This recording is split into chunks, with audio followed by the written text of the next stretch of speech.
যিনি অতিথি রয়েছেন তার মুখেই আমরা আপনার নামটা একটু আমাদেরকে যদি বলতেন, আমাদের শ্রোতাদেরকে। বর্ষা ইসলাম। বর্ষা ইসলাম, আর একটু লাউডলি বলতে হবে। হ্যাঁ, বর্ষা ইসলাম। বর্ষা ইসলাম। অনেক সময় যেটা হয় যে আমাদের অতিথিরা এখানে এসে অনেকেই আসল নামটা ব্যবহার করেন না, তো আপনি কি আসল নামটা ব্যবহার করছেন? আমার রিয়েল নাম বর্ষা। আপনার আসল নামটাই হচ্ছে বর্ষা। ওকে বর্ষা, কিছু বেসিক কোশ্চেন। একটা হচ্ছে আপনি ঢাকায় থাকেন কি না ঢাকার বাইরে থাকেন? ঢাকাতেই। ঢাকায় কোথায় থাকেন আপনি বলা যাবে সেটা? না, এটা হচ্ছে কি যাত্রাবাড়ি। ঢাকার যাত্রাবাড়িতে আপনি থাকেন। আর আপনার আনুমানিক বয়সটা আমাদেরকে শ্রোতাদেরকে যদি একটু ধারণা দিতেন। 23। বর্ষা আমাদের এখানে আছে, যাত্রাবাড়ি থেকে এসছে এবং তার বয়স হচ্ছে 23। আপনি পড়াশোনা করেছেন কতদূর পর্যন্ত? ক্লাস 10 পর্যন্ত। ক্লাস 10 পর্যন্ত। এবার বর্ষার গল্পে আমরা যাচ্ছি। বর্ষা, কোথা থেকে শুরু করতে চান? কোথা থেকে শুরু করব? একদম ছোট থেকে যে এই পর্যন্ত এই থেকে? আপনার গল্প বলতে যেটা আপনার কাছে মনে হয় যেখান থেকে শুরু করা উচিত আপনি ঠিক সেখান থেকে শুরু করতে পারেন। ইনফ্যাক্ট আপনার ছোটবেলাটা কেমন ছিল সেটা আমাদের জানা দরকার, আপনি ছোটবেলাটাও বলতে পারেন। আমার লাইফটা এমন ভাবে শুরু হয়েছে যে আমার বয়স যখন 4 বছর, স্কুলে তখন না ভর্তি হয়নি, তখন ভর্তি করে। তো আমার বাবা একদিন আমার মাকে বললো যে আমাকে আমার স্টেপ যে মাদার আছে, বড় মা, সৎমা যে, তার কাছ থেকে পাঠাতে। তো আমার মা কোনো প্রশ্ন কিছুই করলো না। তারপর দিন আমার কাপড় চোপড় নিয়ে আমাকে আমার সৎমার কাছে দিয়ে আসছে। তো আমি যে এই পর্যন্ত বড় হয়েছি এটা সম্পূর্ণ আমার ওই বড়মার কাছেই, সৎমার কাছেই বড় হয়েছি আমি। তো 4 বছর বয়সে আমার সৎমার কাছে আমাকে পাঠায় দেয়। পাঠায় দেওয়ার পরে ওইখানে গিয়ে যেটা বুঝতে পারলাম যে মার অভাবটা যেটা। তো মাঝে মধ্যে দেখা যেত যে মাকে দেখতে যেতাম, আমার সৎমার বাসা মার বাসা তেমন দূরত্ব ছিল না, হেঁটে গেলে 5 মিনিট এরকম। তো যখন মার বাসার সামনে যেতাম তখন দেখা গেছে মা যখন গেটটা খুলতো আমাকে দেখার সাথে সাথে তখন সে খুব রাগারাগি করতো, কেন আসছি, কি জন্য আসছি, মাঝে মধ্যে মারধরও করতো। কেন করতো বা কি জন্য করতো এটা আমি কখনো এখন পর্যন্ত জানি না যে এই ব্যবহারগুলো আমার সাথে কেন করছে সে। তো এই তো তারপরে আমি যখন বর্ষা, আমাদের কিছু জিনিস একটু পরিষ্কার হওয়া দরকার। আমার মনে হয় যে আপনি অনেক অনেক বেশি অ্যাংশাস, যেটাকে বলে একটু কুল। ওকে, আমাদের অনেক দূর যেতে হবে কারণ স্টোরিটা বলতে প্রায় 2 ঘন্টার স্টোরি। আপনি এখনই যদি এত বেশি উত্তেজিত হয়ে যান তাহলে আপনার জন্য সমস্যা, আমাদের লিসনারদের জন্য সমস্যা। উত্তেজিত হওয়ার কারণগুলো আমরা শেষ পর্যন্ত আবিষ্কার করতে পারবো, আশা করছি সাথে থাকবেন। যেটা হচ্ছিল যে আপনি বললেন যে 4 বছর বয়সে আপনাকে আপনার সৎমার কাছে পাঠিয়ে দিয়েছে আপনার বাবা, এবং আপনার মা আপনাকে দেখলে রাগান্বিত হয়ে যেত। আপনারা কয় বোন ছিলেন? 2 বোন। আপনার আরেক বোনের সাথে কি একই আচরণ করা হয়েছে?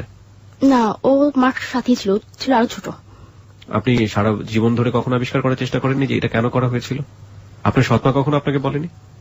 না, কখনই বলেনি, আমি জিজ্ঞাসাই করিনি। ওকে ওকে, আচ্ছা ঠিক আছে, যান আপনার মতো করে বলেন। এই তো তো আমার সৎমা এতই ভালো একটা মহিলা যে সে কখনো ওই ধরনের কোন আচরণ করেনি আমার সাথে। জি, যে ওই মিথ্যা কথা যেটা ফিল্মে হয়ে থাকে এই ধরনের কোন আচরণ সে করেনি, বা এখনো পর্যন্ত সে করে না সেটা। ওকে। তো ক্লাস 5 যখন উঠছি, ওঠার পরে তো তখন একটু বড়সড় হয়ে গেছি, এলাকার ছেলেগুলো ডিস্টার্ব করতেছে। তখন আমার ছোট আন্টির নতুন বিয়ে হয়েছে। ওকে। তখন ও ঢাকাতেই থাকে, ওর হাজবেন্ড সহ। ওই তখন থেকে আমি ওর বাসায়, তখন থেকে ওর বাসায় ওর বাসায় আমার বড়মার বাসায়, এরকম দুনো জায়গায় থাকা পড়ে আমার। তো আমার আঙ্কেল আমার আন্টিকে চিটাঙ্গি নিয়ে যায় যখন আমি ক্লাস 10 উঠি। ওকে। তো ওঠার পরে চিটাঙ্গি নিয়ে যাওয়ার পরে আমার বাবার কাছে বলছে যেহেতু আমার কোনো ছেলে মেয়ে হচ্ছে না, তো বর্ষাকে আমরা নিয়ে যাই। ওকে। তো আমার বাবা দিচ্ছে যে ঠিক আছে। তো যেহেতু ছোট আন্টি আমাকে প্রথম আদর করতো, তো চিটাঙ্গে যাওয়ার পরে যেটা আমি সর্বপ্রথম আমার আঙ্কেল আমাকে বলে ব্যাপারটা। আমাকে নেওয়ার জন্য আমার আঙ্কেল আসে ঢাকাতে। আসার পরে সে অনেক রাত পর্যন্ত আমি আমার আঙ্কেল কথা বলি, বাবার মেয়ের মতো এরকম। আপনার কি পানি লাগবে? গলা শুকিয়ে যাচ্ছে? না, গলা শুকিয়ে। ওকে, ঠিক আছে। তো বাবার মেয়ের মতো কথা বলি, এরকম প্রায় আমরা কথা বলি আঙ্কেলের সাথে। আঙ্কেল হচ্ছে আপনার খালু? হ্যাঁ, আমার খালু। ওকে, খালুর সাথে আপনি বাবার মেয়ের মতোই কথা বলতেন, কারণ আপনাকে তো মেয়ে হিসেবেই নিয়ে আসা। সে এরকমই দেখতো আমাকে। ওকে। সেও ভাবতো যে আমি তার মেয়ে এরকমই। ওকে। তো হঠাৎ ওই তখন আমি চিটাঙ্গে যাইনি, সে নেওয়ার জন্য আসছে আমাকে। তো সে আমাকে রাতে বলতেছে যে তোমার আন্টির একটা বেবি হবে। তো আমি বললাম যে কই, এটা তো আগে শুনি নাই। তো বলছে হ্যাঁ, বেবিটা হবে কিন্তু সেটা তোমার আন্টির পেটে না। তাহলে তোমার পেটে। তো তখন আমি ব্যাপারটা ওইরকম কোনো সিরিয়াস ভাবে নিইনি, নেওয়ার পর সে পরদিন চলে গেলাম চিটাঙ্গে যাওয়ার পর 2 দিন না 3 দিন পর আমার আন্টি বলতেছে, আমি সোফার মধ্যে বসা, আঙ্কেল খাটের উপর শোয়া, আন্টি আমার পাশেই বসা। তো তো আন্টি বলতেছে যে বর্ষা তোরে তো এবার আনা হয়েছে কেন জানিস? আমি কি কেন? আমি কি স্কুলে ভর্তি করবি না এই জন্য? তো বলতেছে হ্যাঁ স্কুলে তো অবশ্যই ভর্তি করবো, কিন্তু তুই একটা কাজ করবি আমার জন্য। আমি হ্যাঁ করবো, কি কাজ? তুই তোর আঙ্কেলের সাথে বিয়ে বসে যা। এটা হ্যাঁ বিয়ের কথা বলতেছে আমাকে, যে তুই তোর আঙ্কেলের সাথে বিয়ে বসে যা, তো ওইখানে যে বেবিটা হবে সেটা আমার দিয়ে দিস, আমি চলে যাবো আমি নিয়ে, বা ওই বেবিটাই নিয়ে আমি চলে যাবো। তো এই কথা শোনার পর আমি আস্তে করে এখানে চলে আসছি। মানে ওইখানে মানে এটা কি মানে দুষ্টামি বা কি, মানে এটা তো মানে কোনো কথাই না যে সেটা, এটা আমাকে কেন বলা হবে? আমি এখনো বুঝতে পারছি না যে হোয়াই। হ্যাঁ সেটা আমাকে কেন বলা হবে? তো আমি মানে কোনো প্রশ্ন না করে এখান থেকে আমার রুমে আমি চলে আসি। আসার পর আমার ভেতরে একটা ভয় কাজ করতেছে। কোন ক্লাসে এটা ঘটলো? ক্লাস 10 ক্লাস 10 এ। ওকে। তো মানে ভিতরে একটা ভয় কাজ করতেছে এই মুহূর্তে, যে এটা কি ওরা ফান করতেছে না সিরিয়াসলি কিছু বলতেছে আমাকে। তখন হ্যাঁ বাসায় একটাই মোবাইল ছিল, সেটা আমার আঙ্কেলের মোবাইল ছিল, যে আমি যে ঢাকাতে ফোন করে ব্যাপারটা কারোর সাথে শেয়ার করবো বা আমার মাকে বলবো এই ব্যাপারটা, যে এরকম কিছু হচ্ছে বা ওরা বলতেছে। তো এরকম কোনো প্রসেস ছিল না ওই মুহূর্তে আমার কাছে। তো আমার যে সৎ ভাই আছে, ও তার 4-5 দিন পর আবার কি কাজে যেন তা বলতে পারতেছিলাম না, আমি ওর সাথে বলছি যে যেহেতু স্কুলে ভর্তি হয়ে গেল তার যাওয়া পড়বে না ঢাকাতে, তো আমি কয়েকদিন মার কাছে থেকে আসি। তো বললো যে ঠিক আছে তাহলে চলে আসবি, না বা তোর আঙ্কেল গেলে চলে আসবি, এরকম বললো। তো আমি যাওয়ার পরে আমার মাকে ব্যাপারটা আমি প্রথম বলছি। মাকে বলার পর আমার মা বিশ্বাস করেনি ব্যাপারটা। বিশ্বাস করেনি? এটা না বিশ্বাস করার মতোই কথা। এটা অ্যাবনরমাল কথাবার্তা, কেন কিভাবে বিশ্বাস করবে? ইনফ্যাক্ট আমাদের কতজন শ্রোতা বিশ্বাস করছে সেটাও একটা প্রশ্ন। যে সে কথাটা বিশ্বাস করেনি। তো তখন আমি বললাম আমার বাবার কাছে, মানে সরাসরি বলিনি ব্যাপারটা বাবার কাছে, কিন্তু মার কাছে সরাসরি বলছি। আমার বাবাকে মানে আকার ইঙ্গিতে বুঝাইছি আমি, যে আমার খালু আমার সাথে এরকম করছে।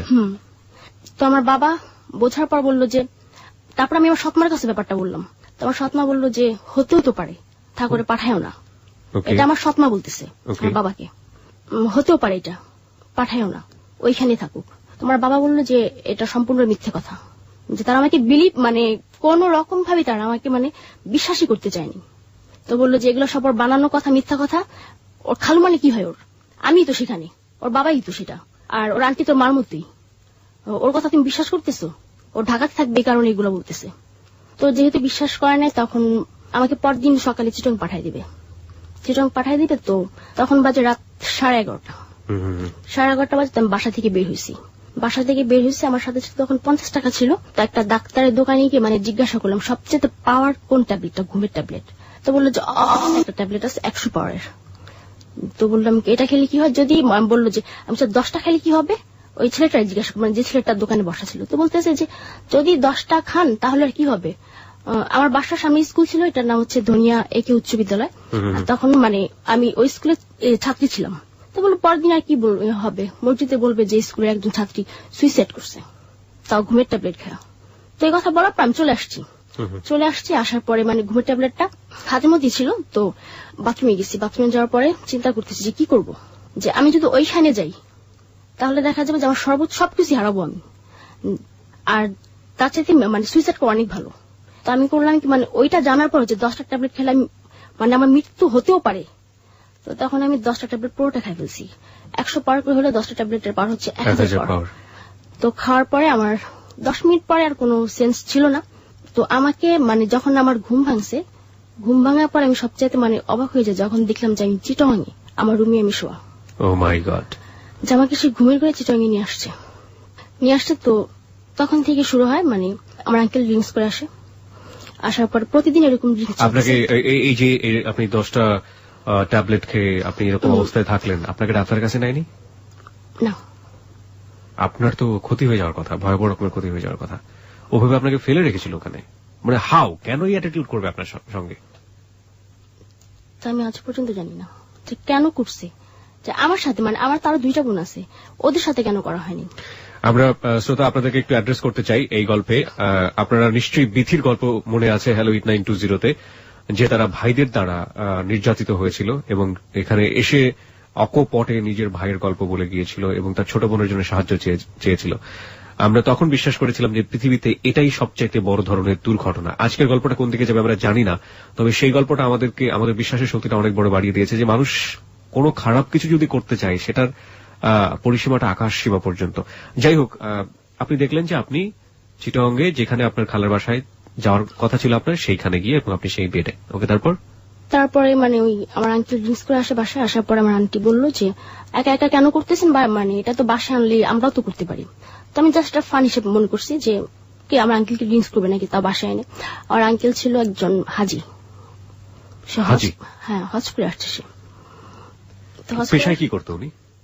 তার পেশা ছিল ইম্পোর্ট এক্সপোর্ট। আচ্ছা, ইম্পোর্ট এক্সপোর্ট করতো। ওকে, তারপর?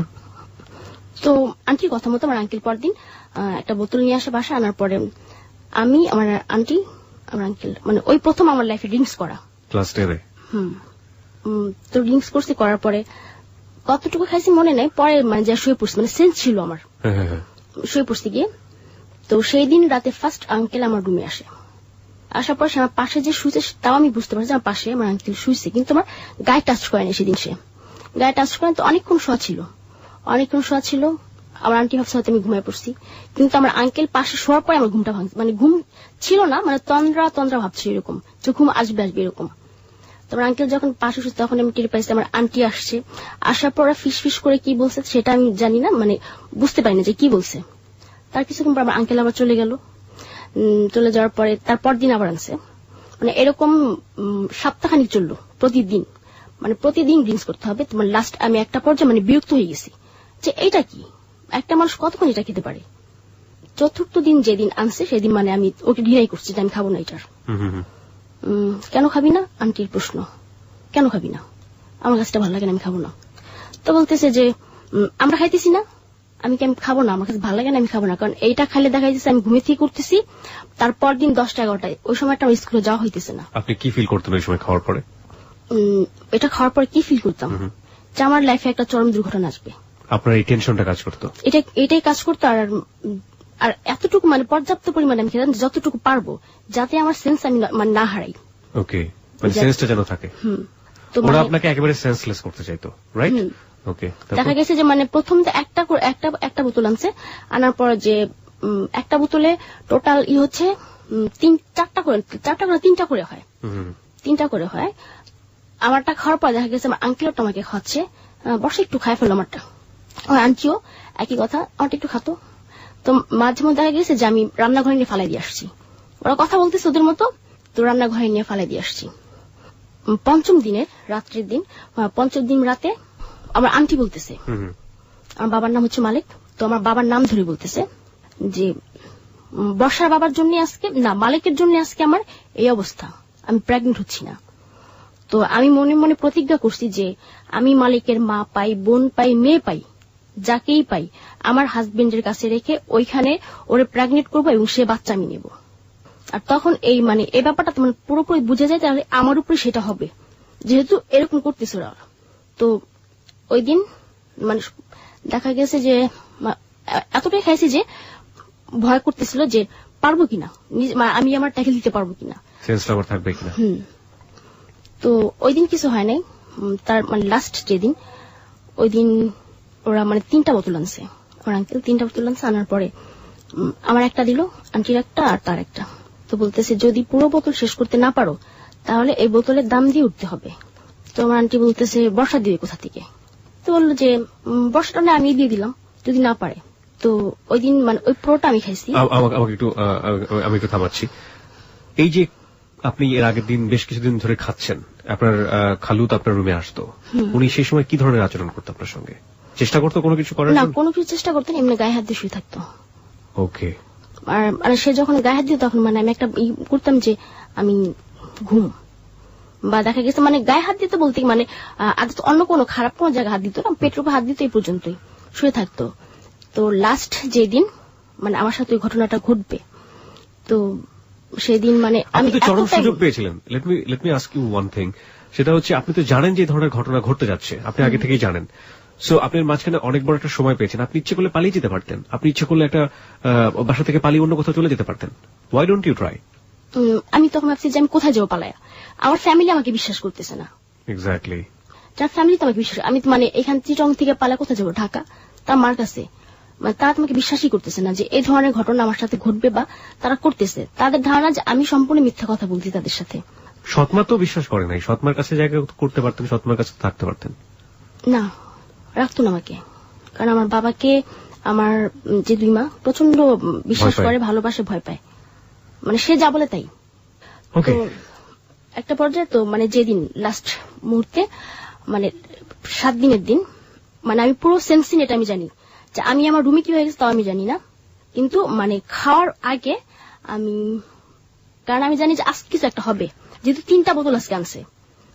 তো দুর্ভাগ্য যে আমি কিছুই বুঝি নাই বা কোন রকম কোন অনুভূতিও নাই।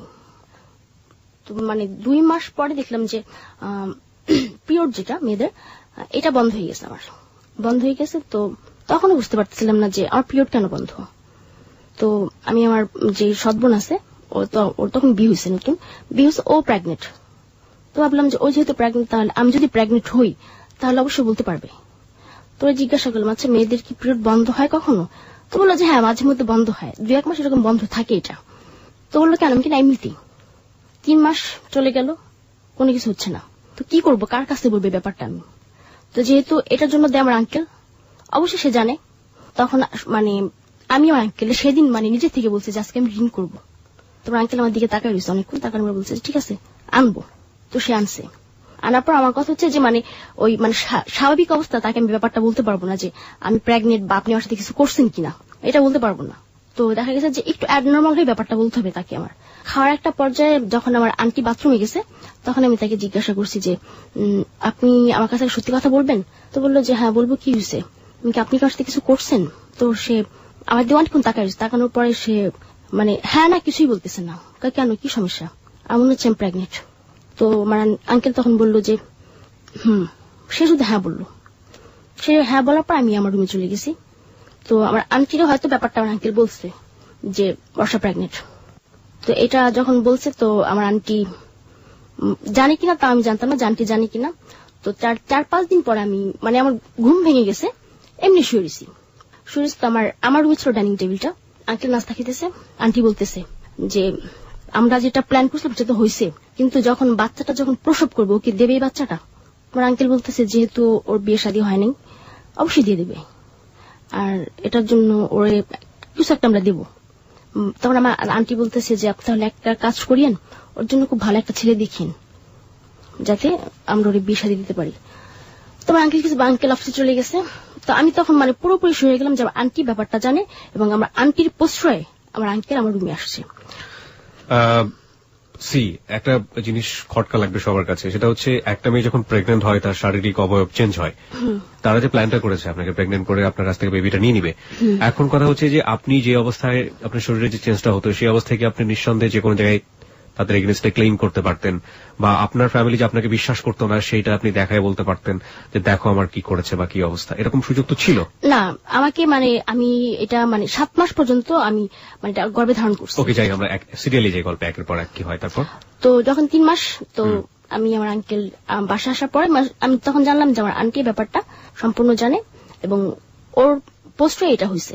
কারণ একজন ওয়াইফ যদি তার হাজবেন্ডকে প্রশ্রয় না দেয়, স্বর্ণ একটা মেয়ের কাছে কখনই আসতে পারে না। তো তারপর কাউকে কিছু বলি না, চুপচাপ থাকি। তো মানে আমি শুধু মানে যখন আমার আঙ্কেল বাসায় আসে তখন আমি শুধু থাকি যে তার মোবাইলটা আমি কখন নিব, যে যখনই হোক আমার মাকে আমি ব্যাপারটা বলবো যদি আসো এখানে আসা দেখা যাও আমার কি অবস্থা। তো যখন রাত্রেবেলা মোবাইলটা চার্জে রাখতো, আমি চার্জে থেকে আনার পরে দেখতাম যে এটার মধ্যে কোনো সিম কার্ড নেই। যে আমি যে ওরা বুঝতে পারছে যে আমি অবশ্যই ব্যাপারটা জানাবো, বাইরে কোথাও যোগাযোগ করবো। আপনাকে সারাদিন বাসার মধ্যে বন্ধ করে রাখতো ওরা?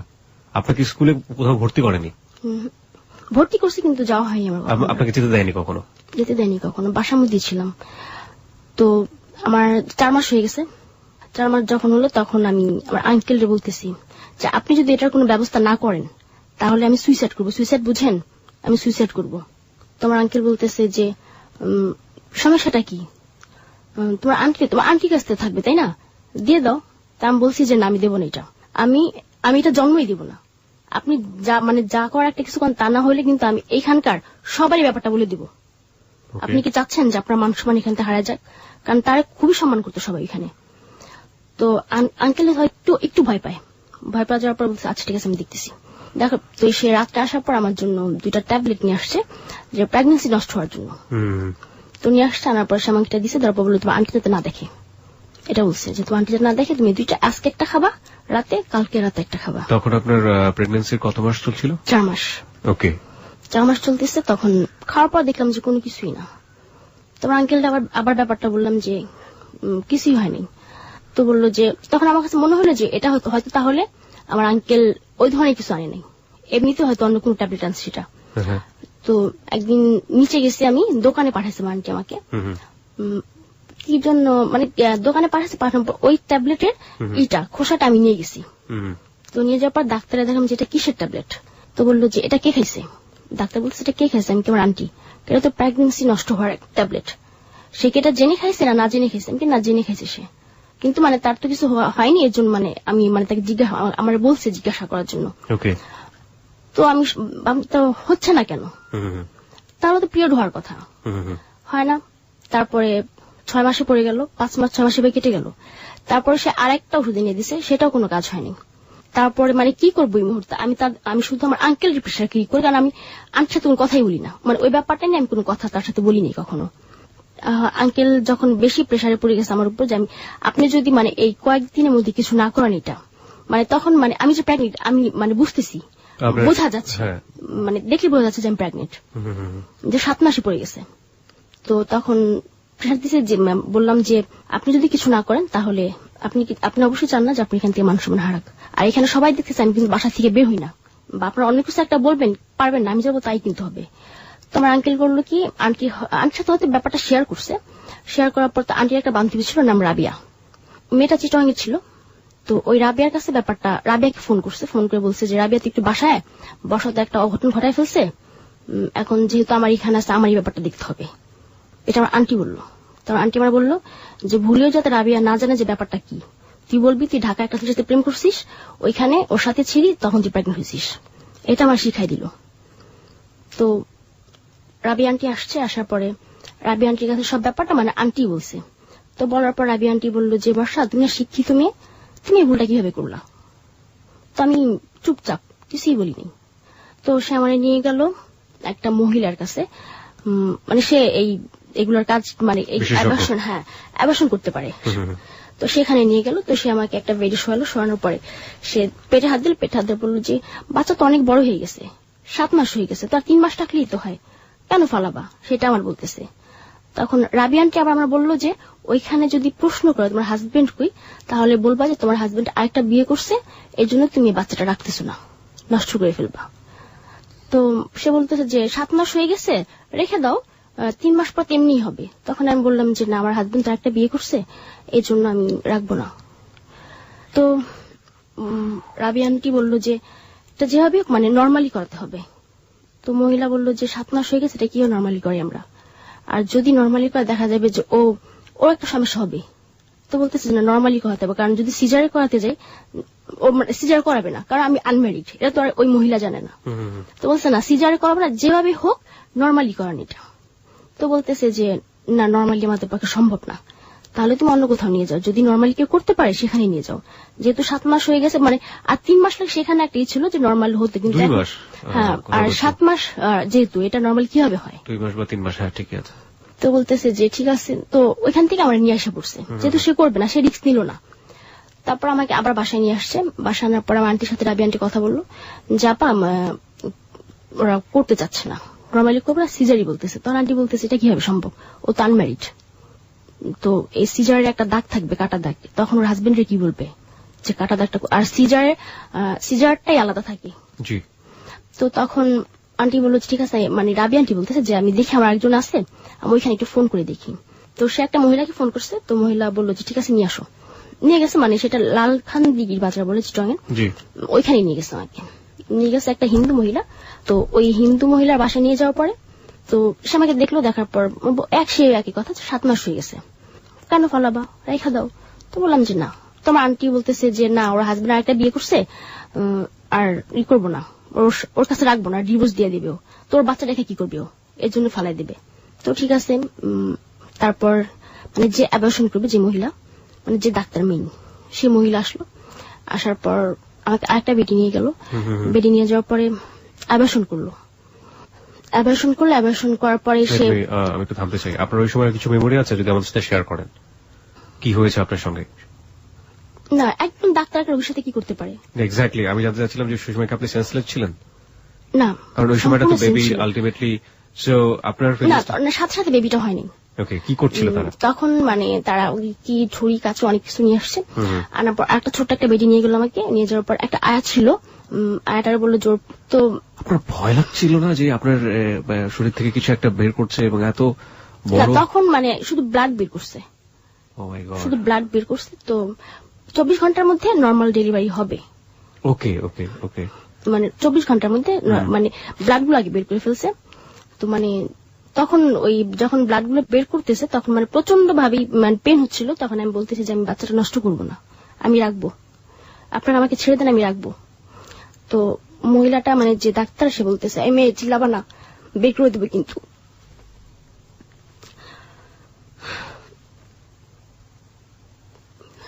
তারপর ওই মানে ব্লাড গুলো বের করছে। ব্লাড গুলো বের করার পরে সাথে সাথে শরীরে আমার জ্বর চলে আসে, প্রচন্ড জ্বর আসে। তো বলতেছে যে ওরা ঠান্ডা পানি দিও না, ওরা গরম পানি দিবা। ওই ডাক্তার আয়টাকে বলে গেল যে ঠান্ডা পানি দিবা না, আই করবা। তো আমাকে এভাবে রেখে ওরা চলে গেছে। চলে যাওয়ার পরে যে রাবি আন্টি ছিল সে বলতেছে যে বসা থাকো, আমি সকালে আসবো, তোমার কোনো সমস্যা? আমি বলছি না, আমার কোনো সমস্যা নেই। তো আর রাবি আন্টি জিজ্ঞাসা করলো যে কখন হবে এটা?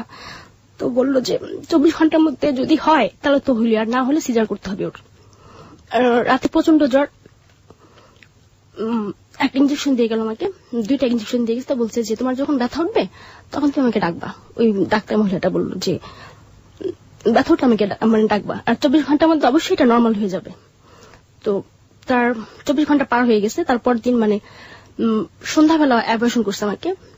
তো যখন দেখছে যে হচ্ছে না, তো আমাকে এসে জিজ্ঞাসা করলো তোমার পেটে কোনো পেন হচ্ছে? আমি বললাম যে না, পেটে কোনো পেন হচ্ছে না। তো মানে সে একটু চিন্তা পড়ে গেল যে পেন হবে না কেন। তো তখন করলে কি মানে আমার যে বেবিটা হয়েছে সেই বেবিটাকে পুরো আস্ত বের করা নেই, ওটাকে কেটে কেটে বের করা হয়েছে। যে পুরো 1 ঘন্টা মানে পুরো 1 ঘন্টা মানে আমি প্রচন্ড চিৎকার করতেছি যে আমাকে ছেড়ে দেন, আমি চলে যাবো, আমি আমার বেবিটাকে হওয়াবো, আমার বাচ্চাটাকে আমি দেখবো। তো মহিলাটা বলতে সেটা আগে মনে ছিল না, এখন কেন বলতেছিস? মানে অনেক খারাপ ব্যবহার করছে তখন আমার সাথে। তো তখন শুধু আমার মাকে ডাকতেছি যে মা তুই আমার কি করলি, যে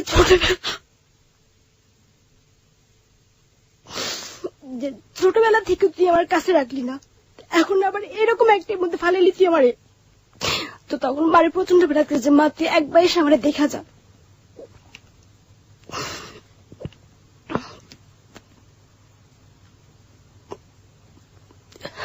তারপর যখন 1 ঘন্টা পরে ওটা পুরোটা বের করছে তখন মানে ডাক্তারটা চলে গেছে, আয়াটা আমার সামনে দাঁড়ানো। তারা বলতেছি যে আমার কি হয়েছে একটু বলবেন, আমার ছেলে হয়েছে না মেয়ে হয়েছে?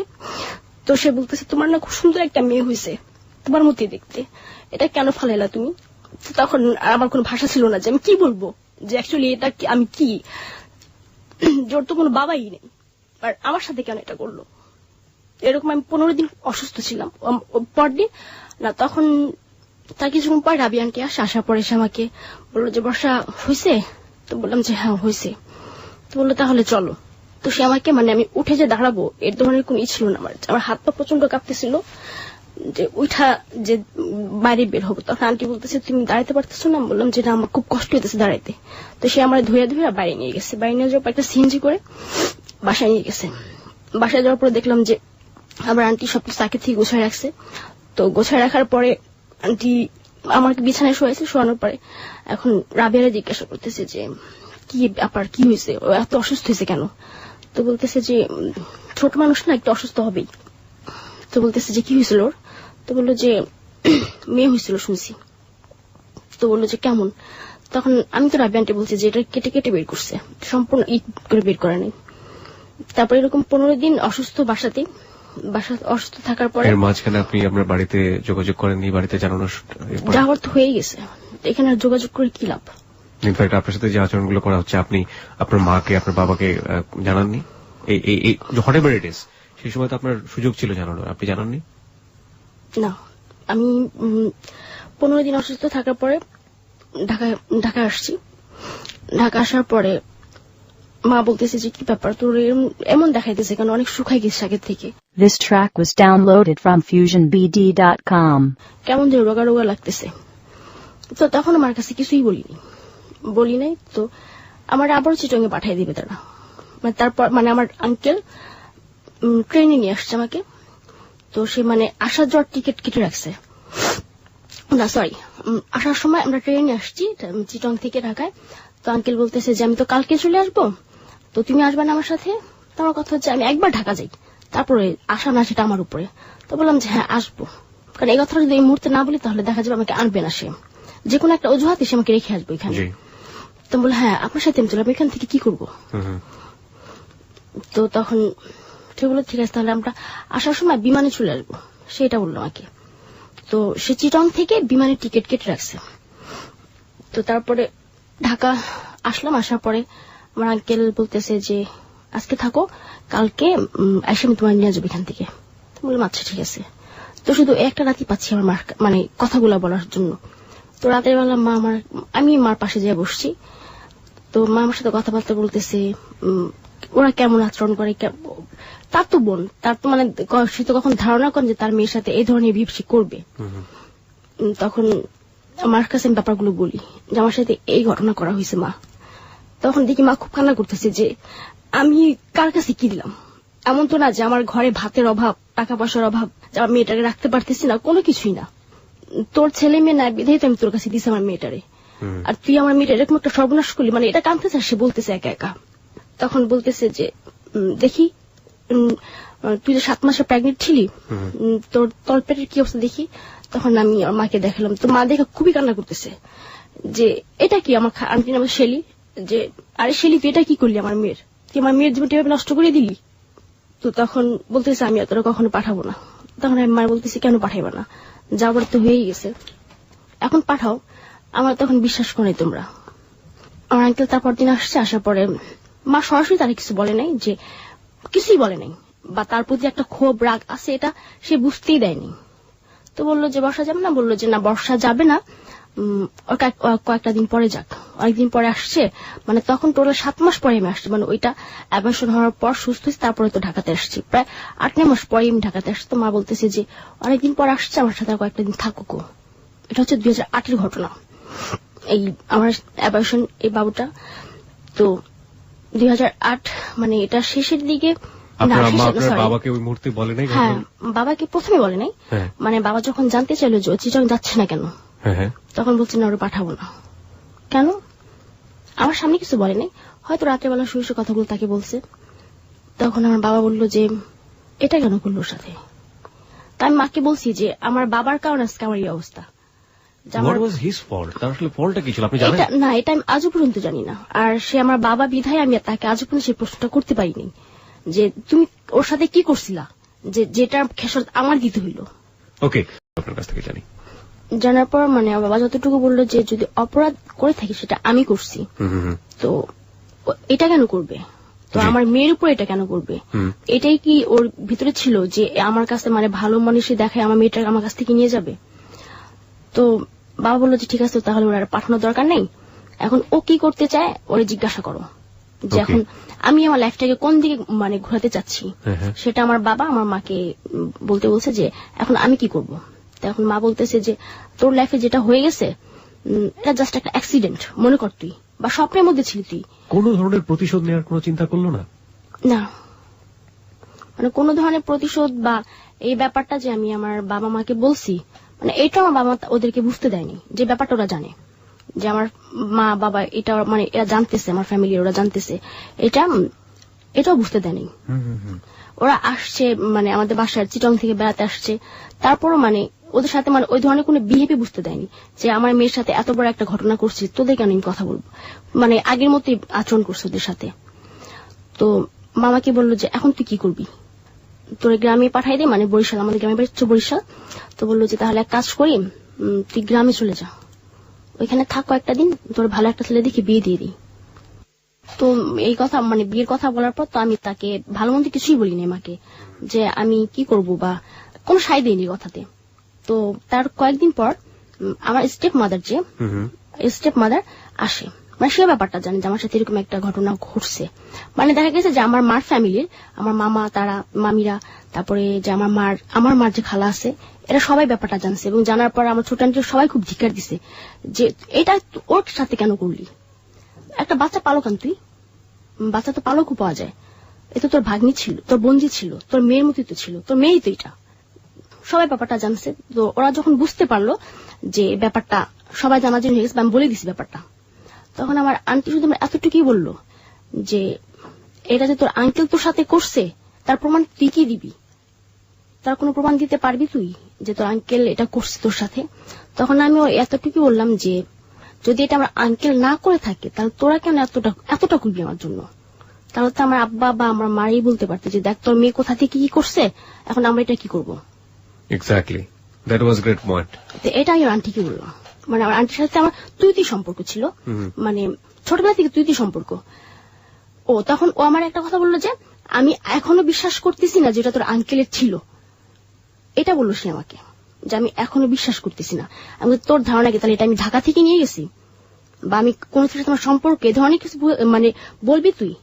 ও বললো যে হ্যাঁ, মানে ও এক কথা ওর হাজবেন্ডের নির্দোষ বলতে চাচ্ছে, বা ওরা পুরোটাই নির্দোষ যে আমার সাথে এ ধরনের কোনো বিবরণ করেনি, বা ঘরে কোনো ড্রিঙ্কস টিঙ্কস কিছুই করা হয়নি, এটা মানে ও বলতে চাচ্ছিল। তো আমার মা এই ব্যাপারে মানে আজও পর্যন্ত ওরা কিছু জিজ্ঞাসা করেনি। তার কিছুদিন পর আমার স্টেপ মাদার আসার পরে মানে সে আমার বুঝাইতেছে যে মা যা আবার হয়ে গেছে তোমার লাইফে, এটা নিয়ে বসে থাকো না, তোমার আবার স্কুলে ভর্তি করে দিয়ে তুমি পড়াশোনা শুরু করো, সেটা বললো আমাকে প্রথমে। তো চিন্তা করলাম যে আসলে আমার এই ঘটনা শুধু আমি জানি, বা বাইরে আমার যারা ফ্রেন্ড আছে বান্ধবী এখন জানতেছে না ব্যাপারটা যে আমার সাথে কি হয়েছে, এটা শেয়ার করলে হবে। তো তখন ভাবলাম যে স্কুলে আবার ভর্তি হয়ে যাই। তো স্কুলে ভর্তি হলে আবার আগামী বছর ভর্তি হতে হবে। তো তখন আমার স্টেপ মাদার সে আবারও আসার পর মানে সেই দিন তার ভিতরে কি হয়েছে আল্লাহ জানি সেটা, সে আসার পর বলতেছি আমার সাথে এক জায়গায় যাবি? তো আমি বললাম কোথায়? তো বললো যে এইভাবে ঘরে বসে না থেকে পার্ট টাইম জব কর। তো আমি বললাম যে আমি জব পাবো, দেবে আমার কেউ জব, আমি কতটুকু শিক্ষিত? তো বললো যে হ্যাঁ আছে, আমার কাছে একটা ভালো লোক আছে, তো মানে ছোটখাটো একটা মেয়ে খুঁজতেছে মানে তার অফিসে বসার জন্য। কি অফিসে? মানে তার ফাইল টাইল আগায় দিবে এই পর্যন্ত। তো সে আমাকে নিয়ে গেল, আমি তার নামটা বলতে চাচ্ছি না, মানে আমাদের ওইখানে চেয়ারম্যান। তো চেয়ারম্যানের কাছে নিয়ে গেল আমাকে সকালবেলা, খুব সকালে সে আসার পর মানে নিয়ে গেল এখানে তার একটা বাগান বাড়ি, একটা হচ্ছে তার নিজের বাড়ি। তো সে ফ্যামিলি নিয়ে যে বাসাটা থাকে ওইটার নিচে তার অফিস। তো সর্বপ্রথম আমরাই এসেছি এখানে, আমি আর আমার স্টেপ মাদার, যা বসে রয়েছি, কোথায় চেয়ারম্যান? কোনো চেয়ারম্যান আসে না। তো আস্তে আস্তে মানে বেলা বাড়তেছে, তার কাছে লোকজন আসতেছে এক একটা বিচার নিয়ে। তো তার মানে যেখানে বসেছে কথাগুলো শুনে মানে চেয়ারম্যান, তো তখন পুরো হলরুমটাই ভরে গেছে লোকে। দুপুর তখন 2টা বাজে, তখনও চেয়ারম্যান আসেনি। তখন আম্মারে বলতেছি যে আম্মা চলেন চলে যায়, চেয়ারম্যান হয়তো আসবে না। তো বলতেছে আরেকটু দেখি। আমি কি আমার ভালো লাগতেছে, আমার খুব খিদে লাগছে, আমি বাসা চলে যাবো, এটা বললাম আমার আম্মাকে। তো বললো যে ঠিক আছে তাহলে চলে যাই। তা আমরা যখন বের হচ্ছি তো তখন চেয়ারম্যান ছিল দোতলায়, সে দোতলা থেকে আমাদের পেছন সাইড দেখছে। দেখার পর তারা বাসায় যে দারোয়ান ছিল তারে দিয়ে আবার ডাকাইছে যে ওই যে একটা মহিলার একটা মেয়ে যে বের হয়ে গেল ওদিকে ডাকা নিয়ে আসো। তো দারোয়ান আবার বললো যে আপনাদেরকে স্যার ডাকে। তো আম্মা বলতেছে যে তাহলে চেয়ারম্যান হাতে নিচে নামছে, চল। আমরা তখন মানে চেয়ারম্যানের হলরুমে সবার কথা শুনে হলরুম থেকে বের হইলে তার একটা পার্সোনাল রুম আছে যেটা পুরো গ্লাস দিয়ে করা। তো সে যখন ঢুকতেছে তখন মানে আমি তার সাইডে দাঁড়ানো। তো সে করলো কি হলরুমে গেল, হলরুমে যাওয়ার পরে কার কি মানে অল্প শুনলো, একটা ধমক দিল আজকে কোনো কথা শুনবো না, কালকে এসো কার কি লাগবে, ও কি জন্য সালামের কাছে বলে যাও কি কার লাগবে ও দিয়ে দিবে, এ কথা বলে সে তার পার্সোনাল রুমে চলে গেল। তারপরে তার যে পিএ আছে পার্সোনাল, তার বললো যে ওই মেয়েটা ওই মহিলাটা পাঠাও ভিতরে। তো যাওয়ার পরে আমার স্টেপ মাদারকে বলতেছে কি ব্যাপার পাগলি, ওই সে বলতে আমার আম্মারে বলতেছে পাগলি করে বলতো যে কিরে পাগলি এতদিন পর আসলি। ও আমার আম্মা এর মধ্যে আমার শিখাই দিল কি যে তোর যদি জিজ্ঞাসা করে যে আমি তোর কি হই, বলবি যে আমরা পাশাপাশি ফ্ল্যাটে থাকি, আমি যে তোর মা হই এটা বলবি না। তো আমি তখন তার জিজ্ঞাসা করলাম যে কেন বলবো না, না বলতে পারি সমস্যা কি। তো বলে যে ওই যে বলছিলেন না যে একটা মেয়ে লাগবে জবের ব্যাপারে, তো ওরে আনলাম। তো বললো যে কখন আসছিস তোর এখানে? আম্মা বলতেছে যে আমি আসছি সকালে। লাঞ্চ করছিস? না করিনি। তাহলে কাজ করো, তোরা বাগান বাড়িতে জানি আসতেছি। তার বাসার সাথে তার বাগান বাড়িটা। তো আমরা বাগান বাড়িতে গেছি, যাওয়ার পরে তার বিশাল একটা বাগান বাড়ি। তো এখানে গিয়ে বসছি, বসার পরে আমাদের জন্য দুপুরে খাবার পাঠাই দিচ্ছে। তো এখানে লাঞ্চ করছি, লাঞ্চ করার পরে আমাদের লাঞ্চ করা শেষ, তারপর সে আসছে। আসার পর বলতেছে আমি কি ওর সাথে একটু আলাদাভাবে কথা বলতে পারি, এটা বলতেছে আমার আম্মাকে চেয়ারম্যান। তো বললো যে হ্যাঁ পারবেন পারবেন। তো এই কথা বলার পর মানে তার যে রুম আছে বাগান বাড়িতে সেখানে আমার নিয়ে গেল। তো তখনও আমি ওই ধরনের কিছু বুঝি নাই, সে আমার গায়ে কোনো হাত দেয় না বা কিছুই না, তখনও সে আমাকে বুঝতে দেয় নাই যে এটা কোনো জব না। তো বলতেছে যে তোমার মতো একটা মেয়ে, মানে এতটুকু ছোট একটা মেয়ে খুঁজতেছিলাম, তুমি আসলে খুব কিউট, খুব লাভলি, এটা সে আমাকে বলতেছে। তো বললো যে তুমি কালকে ঠিক রাত 8টা বাজে আমার এই বাগান বাড়িতে চলে আসবা। তো বললাম 8টা বা রাত্রে আসবো কেন, রাতে আসতে পারবো না, আমার মামাকে তাহলে বকবে যে জব দিবেন, ঠিক আছে, তো সেটা রাত্রে কেন আসবো। তো ওই কথাটা বলার পর সে বললো তাহলে বিকেলে এসো 5টার দিকে। আমি বললাম যাত্রা বিকেলে আসতে পারবো, বিকেল আসলে সমস্যা, আমি কিনা বিকেলে আসতে পারবো, কিন্তু রাত্রে বাসা থেকে বেরোতে দেবেন আমাকে। তো তাহলে বিকেল 5টার দিকে এখানে চলে আসিও তুমি। তো তখন করলে কি মানে ওই দিন সে আমার হাতে, আমার হাতে না, আমার আম্মার হাতে সে 2000 টাকা দিছে, আমার সামনেই দিছে। তো টাকাটা কেন দিছে আমি তা জানি, আমি ভাবছি হয়তো এমনিতেই দাঁড়িয়ে দিছে, কিন্তু টাকাটা যে আমার পারপাসে তাকে দেওয়া হয়েছিল সেটা আমি পরে বুঝতে পারছি। তো পরদিন বিকেল 5টা বাজে আমি তার বাগান বাড়িতে যাই, একাই যাই। যার পর তখনও সে আমাকে কিছু বুঝতে দেয়নি। তখন সে আমার বললো তখন সে করলো কি, বললো যে আমার তো ঢাকার বাইরে অনেকগুলো আছে, হাউজিং আছে, তো সেখানে আমি একটা মানে তোমার মতো একটা সুন্দর একটা মেয়ে রাখতে চাচ্ছি। তো তুমি যদি কক্সবাজার থাকতে চাও তোমার কক্সবাজার রাখতে পারবো, বা যদি বলো না ঢাকাতে কোথাও, ঢাকাতেও রাখতে পারবো। কখনো কক্সবাজার তুমি গেছো? আমি বলছি যে না, আমি কখনো কক্সবাজার যাইনি। তাহলে তোমার কক্সবাজারে ঘোরা হবে, আমার জায়গাগুলো তোমার দেখা হবে, বা তোমার অফিসগুলো তোমার পছন্দ হবে কিনা, মানে এটা তুমি যেটা বলবো তাই করবো। তো তখন করলো কি, বললো যে আমাদের সাথে আরেকটা মেয়ে যাবে, সে তোমার অনেক সিনিয়র, সেটা বলতেছে আমাকে ওই চেয়ারম্যান। আর তাকে আমি বলতাম কি চেয়ারম্যান চাচা, সে যেহেতু আমার সিনিয়র, অনেক অনেক বয়স্ক সে, তো তাকে আমি চেয়ারম্যান চাচা করে ডাকতাম। তো বললো যে তোমার আমাদের সাথে আরেকটা তোমার একটা বড় আপু যাবে, সে তোমার অনেক সিনিয়র, তো তার সাথে কথা বলো তুমি মোবাইলে। তার সাথে কথা বলাই দিল। তো বললো যে হ্যাঁ আমরা তো কালকে তাহলে কক্সবাজার যাচ্ছি, তো তখন তো দেখাই হবে তোমার সাথে। সে করলো কি আমাকে 10,000 টাকা দিছে ওই দিন, এটা আমার জব হয়ে গেছে, এটা বললো সে, যেটা হইতেছে তোমার অ্যাডভান্স 10,000 টাকা, আর তুমি মান্থলি পাবা 12,000 টাকা করে, এটা সে আমার বললো। কি ও বললো যে এই 10,000 টাকা তোমার অ্যাডভান্স, এটা দিয়ে তোমার যা ইচ্ছা তুমি করিও। তো যেহেতু আমার জব হয়েছে, আমি ওইখান থেকে রাখছি আমার নিজের জন্য 3,000 টাকা, আর বাকি 7,000 টাকা আমার মার কাছে দিছে গিয়ে। তো মা বললো যে এটা তোর জব দিছে কে। তো আমি তখন মানে চেয়ারম্যানের নামটা প্রকাশ করিনি, আর নামও জানি না, তাই আমি ডাকি চেয়ারম্যান চাচা। তো বললো কোন চেয়ারম্যান, এর থাকে কই সে। তো আমি বললাম যে সে থাকে তো শ্যামপুরের দিকে। তো মা বলতেছে, মানে তার নামটাই বলছে। আমি বললাম যে নাম বলতে পারতেছি না, যে কিসের অফিস তার, যে তার নাকি হাউজিং এ সেখানে মেয়ে লাগবে। তো মা তখন ভাবলো যে হইতেও পারে, মানে তারও এই ধরনের কোনো ইস্যু না যে তার মেয়েটাকে কোথায় বা কি করা হইতেছে। তো বললাম যে আমরা কাল কক্সবাজার যাব। তো মা বলতেছে কক্সবাজার যাবি, এটা কেমন জব রে, আমার তো দেখতে হয় যে তোর কক্সবাজার যেতে হবে। তো আমি বললাম যে আগে জানি ভালো মন্দ আমি তোমার বলবোই। তো তখন 7,000 টাকা আমার কাছে দিয়ে গেছি, আর 3,000 টাকা আমার মানে কিছু কসমেটিক বা শপিং এগুলোই করছিলাম। পরদিন সে আমাকে বললো যে তুমি ঠিক দুপুর 2টার দিকে মতিঝিল ওই যে মোহামেডান স্পোর্টিং ক্লাবটা আছে না, ওইখানে থাকার জন্য, যে ওইখানে আমার গাড়ি থাকবে, বা তুমি কালকে তোমার যে আপুর সাথে কথা বলছো ওই আপু থাকবে ওইখানে, তোমাকে ওই রিসিভ করবে, ওই তোমাকে রিসিভ করবে। সে আমাকে একটা সেল দিল, সিটি সেল। যখন সিটি সেল নতুন না পুরানি, হ্যাঁ একটা সিটি সেল দিল। সে আমাকে বললো যে এই সেলটা দিয়ে তুমি তোমার ওই আপুর সাথে যোগাযোগ করবা, তুমি মতিঝিল গিয়ে এখানে মানে ওরা ফোন দিলে দেখবা যে মতিঝিলি আছে, তুমি তোরা চিনবা না। তো আমি সেলটা নিয়ে গেলাম, নিয়ে যাওয়ার পরদিন দুপুরবেলা আমার ব্যাগট্যাগ নিয়ে আমি মতিঝিলের মানে মধুমিতার সামনে চলে যাই। যাওয়ার পরে দেখি যে একটা গাড়ি থামানো, সিলভার কালার একটা গাড়ি। তো ফোন দেওয়ার পর মেয়েটা বের হয় গাড়ি থেকে। বের হওয়ার পর বলতেছি তুমি বর্ষা? তো বললাম যে হ্যাঁ আসো। তো বলো তোমার বস তো এখনো আসে নাই, তোমার বস উঠাইতে হবে অন্য জায়গা থেকে, তোমার বস অন্য জায়গায় একটা কাজে বিজি আছে, সেটা বললো। মানে সে তখনও আমার প্রাথমিক কোনো ধারণা দেয়নি যে অ্যাকচুয়ালি কি হবে কক্সবাজারে যাওয়ার পর। তো সারাটা পথ আনন্দ করতে গেছি, আর ওই মেয়েটা আমাকে খুব ছোট বোনের মতো খুব আদর করতেছে। তো কক্সবাজার আমরা পৌঁছাইছি রাত 2টার দিকে। ওকে, রাত 2টার দিকে পৌঁছালেন। পৌঁছানোর পর কি হলো সেটা তো আমরা জানবই। এই ফাঁকে আরেকবার মনে করে দিচ্ছি প্রিয় শ্রোতা, আপনি শুনছেন এবিসি রেডিওর হ্যালো 8920। এবিসি রেডিওতে প্রতি বুধবার রাত 11টার খবরের পর 11:20 আমরা অনুষ্ঠানটা প্রচার করে থাকি। এখানে জীবনের গল্প বলা হয়। আজকে জীবনের গল্প বলছে বর্ষা। বর্ষাকে নিয়ে আমাদের ফেসবুক পেজে একটা রেডিও স্ট্যাটাস দেয়া আছে, ওখানে চাইলে আপনি মন্তব্য করতে পারেন, বর্ষার সাথে সরাসরি কথা বলতে পারেন। আমাদের ফেসবুক পেজের ঠিকানাটা হচ্ছে facebook.com/hello8920, facebook.com/HELLO8920। ওখানে গিয়ে লাইক দিলে সঙ্গে সঙ্গে আপনি আমাদের মেম্বার হয়ে যাবেন। হ্যাঁ, রাত 2টোর পরে পৌঁছানোর পর কি হলো? রাত 2টোর দিকে পৌঁছাইছি। পৌঁছানোর পর আমরা উঠছি গিয়ে হোটেল শৈবালে। ওকে। হোটেল শৈবালে উঠার পরে ওইখানে মানে তার যে পিএ মানে পার্সোনাল অ্যাসিস্ট্যান্ট যে লোকটা, ওই লোকটা আলাদা একটা রুমে দিচ্ছে, আর ড্রাইভার আর আমাদের জন্য মানে আমার আর ওই মেয়েটার নাম ছিল নূপুর, মানে যে আমার সিনিয়র ছিল তার নাম ছিল নূপুর। তো ওই নূপুর আপু আর আমাদের মানে 2টা রুম ছিল, মানে ফ্যামিলি সুইট যেটাকে বলা হয়। তো ওই একটা রুম নেওয়ার পরে রাত্রেবেলা তো নূপুর আপুকে জেনে সে দেখে যেন কি বলছে। তো বলার পর নূপুর আপু বললো যে এখন না একটু মানাতে হবে ব্যাপারটা, কারণ ও ব্যাপারটা এখনো জানে না। তো নূপুর আপু বললো যে বর্ষা তুমি আমার সাথে আসো।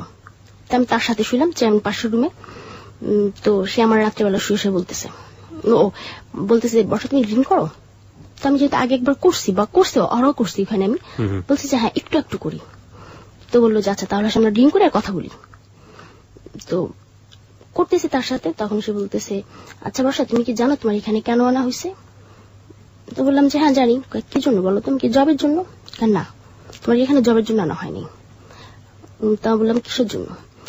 তুমি এই যে দেখতেছো তোমার বস, এর সাথে তোমার সেক্স করতে হবে। তো এই কথাটা যখন শুনছি, শোনার পর মানে পুরো আকাশটা ভেঙে পড়ছে যে আবার সেই ভুল, মানে আবার সেই একই ইটা আমার উপর আবার আসবে, যেটাতে আমি ভুলেই গেছি। তো এমন একটা সিচুয়েশন যে আমি এখান থেকে আসতেও পারবো না, বা দেখা গেছে এখান থেকে যদি চলে আসি আমি, হয়তো চেয়ারম্যান অনেক কিছু একটা বলবে যে তার টাকা পয়সা নিয়ে বা এই ধরনের কিছু একটা বলবে। সে বলাটা অস্বাভাবিক কিছু না। তো তুমি কি করবা? তুমি বললাম যে কি করবো মানে, তাহলে আপু যেহেতু তুমি আমার বোনই ডাকছো, তুমি তারা বলো যে আমি এটা করবো না। তো বলতেছে দেখো এটা তো হবে না, তারপরও একটু মানায় নিও কেমন, সেটা আমারে বললো যে একটু মানায় নিও। এই কথাটা বলার পর সে আমার তার রুমে দিয়ে আসলো। দিয়ে আসার পর দেখি চেয়ারম্যান শুয়েছে, আমি পাশেই বসা। পাশে বসার পরে সে বলতেছে কি ব্যাপার, ভালো লাগছে এই যে আসছো এই পর্যন্ত, কেমন দেখলা? আমি কি জি ভালো দেখছি। তো বলতেছে যে বসে আছি কেন, আসো এখানে সব। তো তার আমি বলতেছি দেখেন আপনি তো আমার অনেক বড়, তারপর আমি আপনাকে চাচা ডাকছি, তো নূপুর আপাকে আমাকে যেটা বললো সেটা কিভাবে সম্ভব? তো সে বললো যে কেন, তোমার ওই মহিলা কিছু বলে নাই? আমি বললাম যে হ্যাঁ বলছে, সেটা জবের ব্যাপারে, কিন্তু জবটা যে এটা আমি সেটা বুঝিনি। তো সে কোনো কথাই মানে কোনো কর্ণপাত করে নাই, কোনো কথাবার্তা মানে ওই ধরনের কিছুই, মানে যে আমি তার কাছে একটা আকুতি করতেছি যে আমার সাথে এই ধরনের কিছু করিয়েন না, তো মানে সেই ধরনের কিছুই আমাকে কোনো কথাই না। সে আসলো আমার যা মানে তখন ওই মুহূর্তে এই মানে সে ড্রিঙ্কস অবস্থায় ছিল, তো এক প্রকার মানে খুব জোর জবরদস্তি ছিল ওই মুহূর্তে, জবরদস্তি করার সকালবেলা। তো আমি বলতেছি আমি ঢাকা চলে যাব। তো বলতেছে যে ঠিক আছে ঢাকা যাবা, পাঠাই দেবো তোমাকে। এটা বললো চেয়ারম্যান, তোমাকে পাঠাই দেবো, সমস্যা নেই। তো তারপর 1 সপ্তাহ থাকা পড়ছে এখানে। তো নূপুর আপু বুঝাইছে যে থাক, একবার হয়েছে তোমার কাছে আসে যাবে না, তোমার ছুঁয়েও সে দেখবে না, যাবার হয়ে গেছে তুমি আমার রুমে থাকো আর সে ওইখানেই থাকবে, বা তুমি যদি এখানে থাকতে না চাও তাহলে আমি আর তুমি আর এক রুমে যাবো। তখন ওই 1 সপ্তাহ ছিলাম, যে 1 সপ্তাহের মধ্যে মানে সে আর আমার কাছে আসেনি, সে আর আসেনি। 1 সপ্তাহ পর আমরা ঢাকাতে আসছি। আসার পরে তখন আমার কাছে কিছু বলিনি যে আমার সাথে কি হয়েছে। তো মা বলতেছে যে কি হয়েছিল, কি জবটা কি? তো বললাম যে না আমার পছন্দ হয় না। তো বললো যে চেয়ারম্যানের নামটা কি রে? তখন তার নামটা বললাম আমি। তো মা বললো যে এইখানে তোরে নিয়ে গেছে। তা আমি বললাম যে হ্যাঁ, তুই আগে নামটা আমার কেন বলিস? আমি তখন নামটা জানতাম না তার। তখন মা বললো যে তাহলে সব দিক দিয়ে সবাই সুযোগ নিতেছে। তখন মা বললো বর্ষা তুই চলে যা এখান থেকে, যে দিকে মুচা চলে যা, আর নয়তো এই যে এত গাড়ি দেখিস এখানে যা মরতে পারিস না তুই। তো তখন বললাম যে ঠিক আছে দেখি কোথায় যাই আমি। আপনি স্টেপ মমের কাছে আপনি জান নাই, বলেন না যে তুমি আমাকে জেনে শুনে কেন এরকম করলা? অ্যাকচুয়ালি কি মানে আমার সাথে যে এত ঘটনা ঘটা হয়েছে আমি কখনো কারো কাছে মানে জিজ্ঞাসা করিনি যে কেন আমার সাথে এগুলা করছো। শুধু আমার মাকেই বলতাম যে মা আমার লাইফটা এমন কেন হইলো, আমার সাথে তোমরা এমন কেন করলা। যে আর 4 বছর আমি না হয় অপরাধ করছি, কিন্তু 4 বছরের একটা মেয়ে কি অপরাধ করছিল তোমার কাছে সেই দিন যে আমার এইভাবে ফালাই দিলা। তো মা এই উত্তরে কখনোই কিছু বলেনি, আমাকে কিছুই বলে না। তাদের কোনো মানে এইটা যখন আমি প্রশ্ন করি তাদেরকে, দেখা গেছে যে এই এখন আলাদা থাকতেছি, আলাদা ভাবে চলতেছি ফিরতেছি। তো ওইখান থেকে আসার পরে মানে ওই দিন আমি বাসা থেকে বের হয়ে যাই। বের হয়ে যাই কোথায় যাব, এমন কাউকে চিনিও না, যেতে হবে কোথায় আত্মীয় স্বজনের বাসায়। তখন চিন্তা করলাম না আমার লাইফটা নষ্ট, আমার সংস্পর্শ আসলে আমার বোনেরা নষ্ট হয়ে যাবে। তো কোথাও গেলাম না, চলে গেলাম সেই নুপুরাপুর বাসায়। তার বাসা ছিল গোড়ানে। তো সেখানে চলে গেলাম, চলে যাওয়ার পরে উনি কি করতেন, ওনার কাজ কি? আপনি যে নুপুরের কথা বলছেন, তো এই নুপুর কি করতো? ওর এই মানে এইটা ছিল বিজনেস, মানে এই মেয়ে দিয়ে ও বিজনেস করতো, এক কথা দেহ ব্যবসা। মানে মেয়েদেরকে পটায় পটায় ও নিজেও করতো? নিজেও করতো আর অন্যান্য মেয়েদেরকে দিয়েও করাতো। ওকে, তো আপনি সেই নুপুরের কাছে গেলেন? কারণ আমি ভাবলাম যে এখন যেহেতু আমি একটা নষ্ট একটা লাইফে চলে আসছি, বা দেখা গেছে আমার সঙ্গে পড়ছে আমার যে বোনেরা থাকবে এরা হয়তো একদিন ব্যাপারটা বুঝবে, বা দেখা যাবে যে আমারই একবার ইচ্ছা জাগবে যে ওদেরকে আমি নিয়ে যাই। মানে এইসব চিন্তা ভাবনা করে আমি চলে গেলাম সেই নুপুরাপুর কাছে। তো তখন আমার অনেক জায়গায় নিয়ে গেল, অনেক ভালো ভালো জায়গাতে নিয়ে, ভালো ভালো জায়গা কি এটার মানে অনেক মানে খুব হাই সোসাইটি। আমরা একটু সিরিয়ালি শুনতে চাই, অল্প অল্প করে, যেহেতু আমাদের হাতে অনেক সময় আছে। আপনি যাওয়ার পরে কি হলো আমরা ধারাবাহিক ভাবে শুনতে চাই। যাওয়ার পর তাকে বললাম ব্যাপারটা যে এই আপু এখন আমি চলে আসছি বাসা থেকে। তো সে আমাকে খুব আদর যত্ন করতেছে। হ্যাঁ আসে বসতো, হ্যাঁ ভালো করছে এসে বসছিস। আপনাদের কি পারিবারিক অবস্থা খারাপ ছিল, ইকোনমি খারাপ ছিল? না মোটেও না। আপনার বাবা কি করতেন? আমার বাবা এই দয়াগঞ্জে, এই যে দয়াগঞ্জে রিক্সা গিয়েছিল, এবং তার ওই সময় তার প্রায় 50টার উপর রিক্সা ছিল। 50টার উপরে রিক্সা ছিল তার। শুধু মানে ওই যে আমার আন্টির ছেলে মেয়ে হয় না, এই কারণে আমাকে ওখানে পাঠানো। ওকে, আর কিছু তার মানে আর্থিকভাবে কোনো সমস্যা আপনাদের ছিল না? কোনো সমস্যা ছিল না। ওকে, যান। তারপর সে বললো যে হ্যাঁ থাকা দরকার নাই, ওর বাবা মার কাছে না থাকলে কি হবে, এটা সেটা। কারণ সে যেহেতু একটু তো জানছে যে আমার স্টেপ মাদের আমাকে এখানে নিয়ে গেছে। ওকে, তো হ্যাঁ এরকম ওইখানে থাকার দরকার নেই, এখানে থাকিস, মনে করবে আমি তোর মার মতো, আর আমি তো তোর কম আদর করি না। তো ওইখানে থাকলাম কয়েকটা দিন মানে ওইখানে প্রায় মাসখানেক ছিলাম ওইখানে। আমি থাকার পরে মা তো সে সন্তান নষ্ট হলো, তারপর সে সন্তান তার কাছে মামাকে এখান থেকে নিয়ে আসছে আবার বাসায়। আনার পরে মানে খুব কান্নাকাটি বললো যে তোর আমি অনেক মানতের পর পাইছি, যে আমি ভাবছিলাম যে আমার কখনো ছেলে মেয়ে হবে না, আল্লাহর কাছে অনেক মানত করার পর তুই মানে তোরে পাইছি, কিন্তু তুই এমন হয়ে গেলি কেন।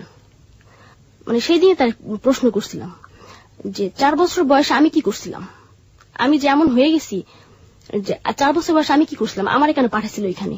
আমার কি কখনো স্বাদ জাগে নাই যে আমি আমার মার কাছে যে শুয়ে আমার মার বুক একটু মাথা রাখি, কেন করছিল এটা আমার সাথে। তো মা কোনো কথা বলে না। তো বললাম যে উত্তর নাই তোমাদের কাছে, আমি তোমাদের জন্য খারাপ হয়েছি, এবং এটা চিৎকার করে আমি বলবো যে আমি তোমাদের জন্য খারাপ হয়েছি, তোমরা আমাকে বুঝতে চাও না। যে আমি যখনই বলছি তোমরা ভাবছো যে আমি মিথ্যা কথা বলি, আমি মিথ্যাবাদী। তো তখন মার কোনো উত্তরই নেই তার।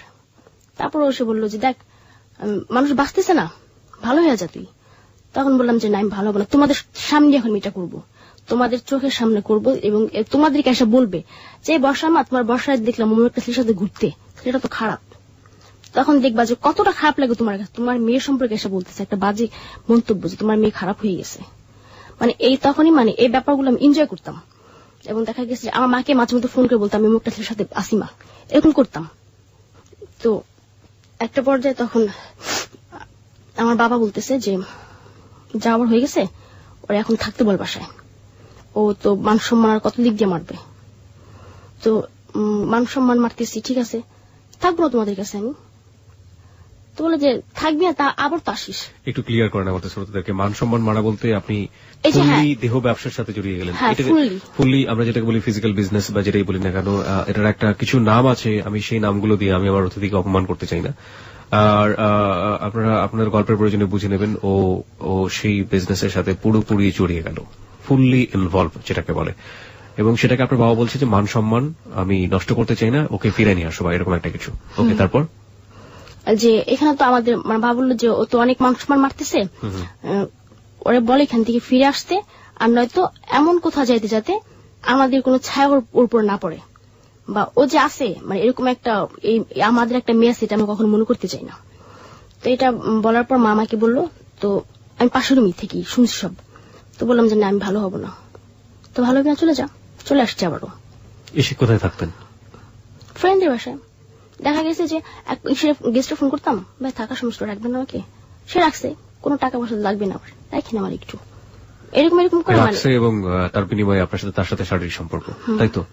এটাই। ওকে, তারপর? তো এরকম থাকতাম। তারপরে মানে হঠাৎ একটা ছেলের সাথে আমার পরিচয় হলো। ছেলেটা বললো যে বিয়ে শাদী কিছুই না, মানে সে থাকবে হচ্ছে গিয়ে এক কথা আমি দেহরক্ষী, মানে দেহরক্ষিতা যেটা বলা হয়, লিভ টুগেদার বা যেটা লিভ টুগেদার। হ্যাঁ, লিভ টুগেদার, এরকম ভাবে সে আমাকে রাখবে। ঠিক আছে, রাখো। তো আমার একটা স্থান হইল। তো ছেলেটার নাম হচ্ছে রবিন, ওর ওয়াইফ আছে, আমাকে একটা বাসা নিয়ে দিল। কিছু ফার্নিচার কিনে দিছে। আর যেহেতু আমি এই লাইনের মধ্যে আছি, মানে এই সেক্সুয়াল লাইফটার মধ্যে আছি, তো আমার অনেক ভালো ভালো লোক আছে, টাকা পয়সা আছে, মানে ও চাচ্ছিল কি মানে আমাকে দিয়ে অনেক ওর স্বার্থ সিদ্ধি করা। ওকে, রবিন ছেলেটা স্বার্থ সিদ্ধি করা, মানে আমার এখান থেকে টাকা পয়সা নেবে, এটা চাচ্ছিল। তো আমাকে একটা ফ্ল্যাট নিয়ে দেয়, ফ্ল্যাটে থাকি। তো দেখা গেছে যে গেস্ট আসে, আমার সাথে অনেক এনজয় করে। আবার দেখা যায় যে কেউ বাড়ি থেকে মেয়ে নিয়ে আসতেছে, ওদের সাথে থাকতেছে, বিনিময়ে পাচ্ছি আমি তখন আমার রুম ভাড়াটা। ঘন্টা 1 ঘন্টা থাকবে 500 টাকা 1000 টাকা, মানে ওইটা মানে ওই গেস্টের উপর ডিপেন্ড করে বলি যে তার অ্যাকচুয়ালি তার কতটুকু ব্যালেন্স আছে দেওয়ার মতো। মানে 1 ঘন্টা 500 টাকা, বা দেখা গেছে যে তার চেয়ে একটু উপরে লেভেলের যে তারা বলে যে ভাই 1000 টাকা দিন। আপনার ফ্ল্যাটটা ভাড়া দিচ্ছেন আপনি এই কাজের জন্য 500 টাকা 1000 টাকা প্রতি ঘন্টায়। ওকে। আর দেখা গেছে যে আমার যে পার্সোনাল যে গেস্ট গুলো ছিল এরা তো আমার সাথেই ছিল। আপনার বাড়িওয়ালা কোনো সমস্যা করতো না? না, এটা তো আর তারা কি জানতো, বা তাদের কি কি বইলা করবো আমি আমার ফ্ল্যাটে কি হচ্ছে। ওকে। আর ওইখানে সবাই জানতো যে আমি আর রবিন হাজবেন্ড ওয়াইফ। তো যখন আমি বুঝতে পারলাম যে আমি এখানে মানে ওইখানে, তখন আমার মান্থলি ইনকাম ছিল একদম না হলে 1 লাখ টাকার উপরে, একদম না হলেও। হ্যাঁ, এই আদার সবকিছু মিলে, অন্যান্য মেয়ে বা আমি নিজে সবকিছু মিলে, মানে ওই মেয়েদের টাকা পয়সা দেওয়ার পরও তার কাছে যে মান্থলি একদম 1 লাখ টাকার উপরে মানে ইনকাম হচ্ছে বাসাতে, কিন্তু আমার ব্যালেন্স থাকতেছে না 1 টাকাও। আমি ওইখান থেকে 50 টাকা যদি খরচ করতে চাই, সেটা রবিনের কাছ থেকে আমার বলে নিতে হয়। আর রবিন করতো কি, সকালে আসতো বাসায়, আসার পরে কি কি লাগবে আমার এটা জিজ্ঞাসা করতো, বাচ্চাটা করে দিত। তারপরে আবার আসতো সন্ধ্যায় আসার পরে সে মানে কে কে আসছে, কি হয়েছে, কত টাকা হয়েছে, টাকাগুলো নিয়ে সে আবার চলে যেত। আবার আসতো রাত 11টায়, কিছু হয়েছে, টাকা পয়সা থাকলে সব নিয়ে যেত, এ পর্যন্তই। তো পর যখন বুঝতে পারলাম যে অ্যাকচুয়ালি আমি এখানে থাকলে কিছুই হবে না আমার, এর মধ্যে রবিন করলে কি মানে ও রবিনের চোখে মানে একটা জিনিস খারাপ লাগলো যে বর্ষা কেন একটা লোকের সাথে থাকবে। তখন আমাকে বারণ করলো ব্যাপারটা যে তুমি এটা করো না। তো ঠিক আছে, আমি রবিনের কথা মতো আমি আর এটার সাথে তখন ই করতাম না। রবিন বললো যে যত টাকা অফার করুক তুমি এটার মধ্যে যাবা না, আর যদি কেউ জোরও করে আমারে জানাবা। তো আমি মানে আমার যে গেস্ট মানে ছিল তখন বললাম দেখেন আমার বিয়ে শাদী হয়ে গেছে, তো এখন তো আমি এটার মধ্যে পারতেছি না। তখন দেখা যাচ্ছে অনেকে মানতেছে, অনেকে আসতেছে না কথা শোনার পরে। তো তারপরে ওই রবিন আমার মানে এটা থেকে একটু বিরত রাখার পর তখন ওই অন্যান্য মেয়েরা আসতো আমার বাসায়, তো এদেরকে দিয়ে করতাম। কিন্তু পরে যখন বুঝতে পারলাম যে রবিন অ্যাকচুয়ালি আমাকে এটা অন্য কাজে ব্যবহার করতেছে, যে আমাকে ভালো তো দূরের কথা, ভালো তো বাসেই না, আমাকে মানে ওই হিসাবেই দেখতেছে, ওই হিসাবেই রাখতেছে, যে আমাকে কখনো বিয়েও করবে না। তখন মানে ওইখান থেকে চলে আসছি আমি, একদম সবকিছু ফালায় এক কাপড় ওইখান থেকে চলে আসছি পর রবিন ফোন করছে, আয়সা পড়ো, কি করবা, তোমার কষ্ট হবে রাস্তায় থাকতে, বাইরে কেন থাকবা, তো এগুলো বলতো। কত মাস ছিলাম ওখানে রবিনের সাথে ছিলাম তখন 2010-এ প্রায় 6-7 মাস এরকম। ওকে। তারপরে এখান থেকে চলে আসছি। রবিনের মধ্যে একটা ঘটনা ঘটছে যে আমাদের গ্রামের একটা ছেলে, ওর নাম হচ্ছে গিয়ে মেহেদি হাসান সাহেব, মানে ছেলেটা আমাকে খুবই পছন্দ করতো, কিন্তু কখনো বলতো না যে আমাকে পছন্দ করে বা ভালোবাসে, ও জানতো আমার এই ব্যাপারে। আমার কথা হচ্ছে গিয়ে যে আমার সাথে যদি কেউ ফ্রেন্ডশিপ করতে আসে, আগে আমার ব্যাপারটা তোমার জানতে হবে, আমি কে, আমি কি করি, পরে আরেকজনের কাছে শুনে আমাকে বলবা, তা হবে না। আমি ইচ্ছা কি তোমাকে বলতাম যে আমি কিন্তু করদাল, বন্ধুত্ব করবে না আমার সাথে, এটাই বলতাম। তো সাহেবের সাথে আমার পরিচয় আমাদের গ্রামে গিয়ে, তো সাহেব যখন আমার সাথে ফ্রেন্ডশিপ করতে চায় তখন বলছি, ভাইয়া একটা কথা বলি, করদাল বুঝেন?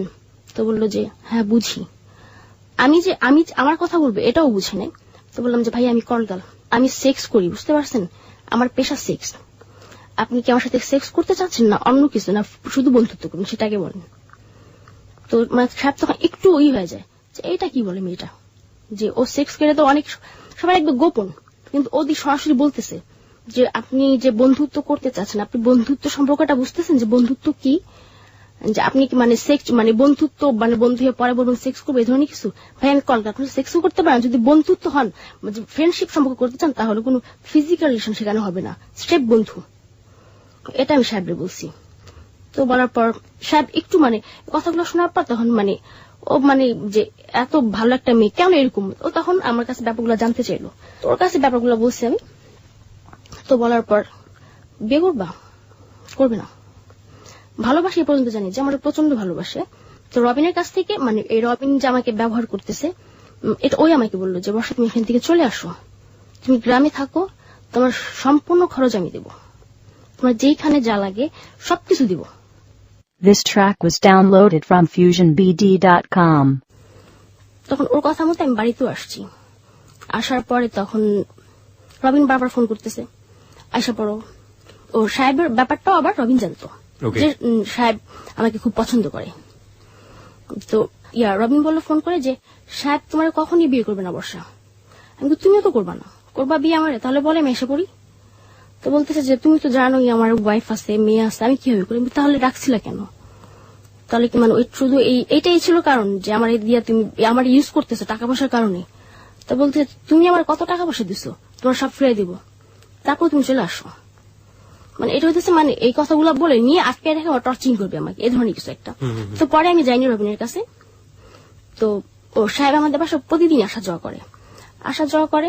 তো মা বললো যে সাহেব এরকম আসা যাওয়া করে, এটা ঠিক না। আর সাহেব হচ্ছে কি আমাদের গ্রামের উপজেলা চেয়ারম্যানের ছোট ভাই।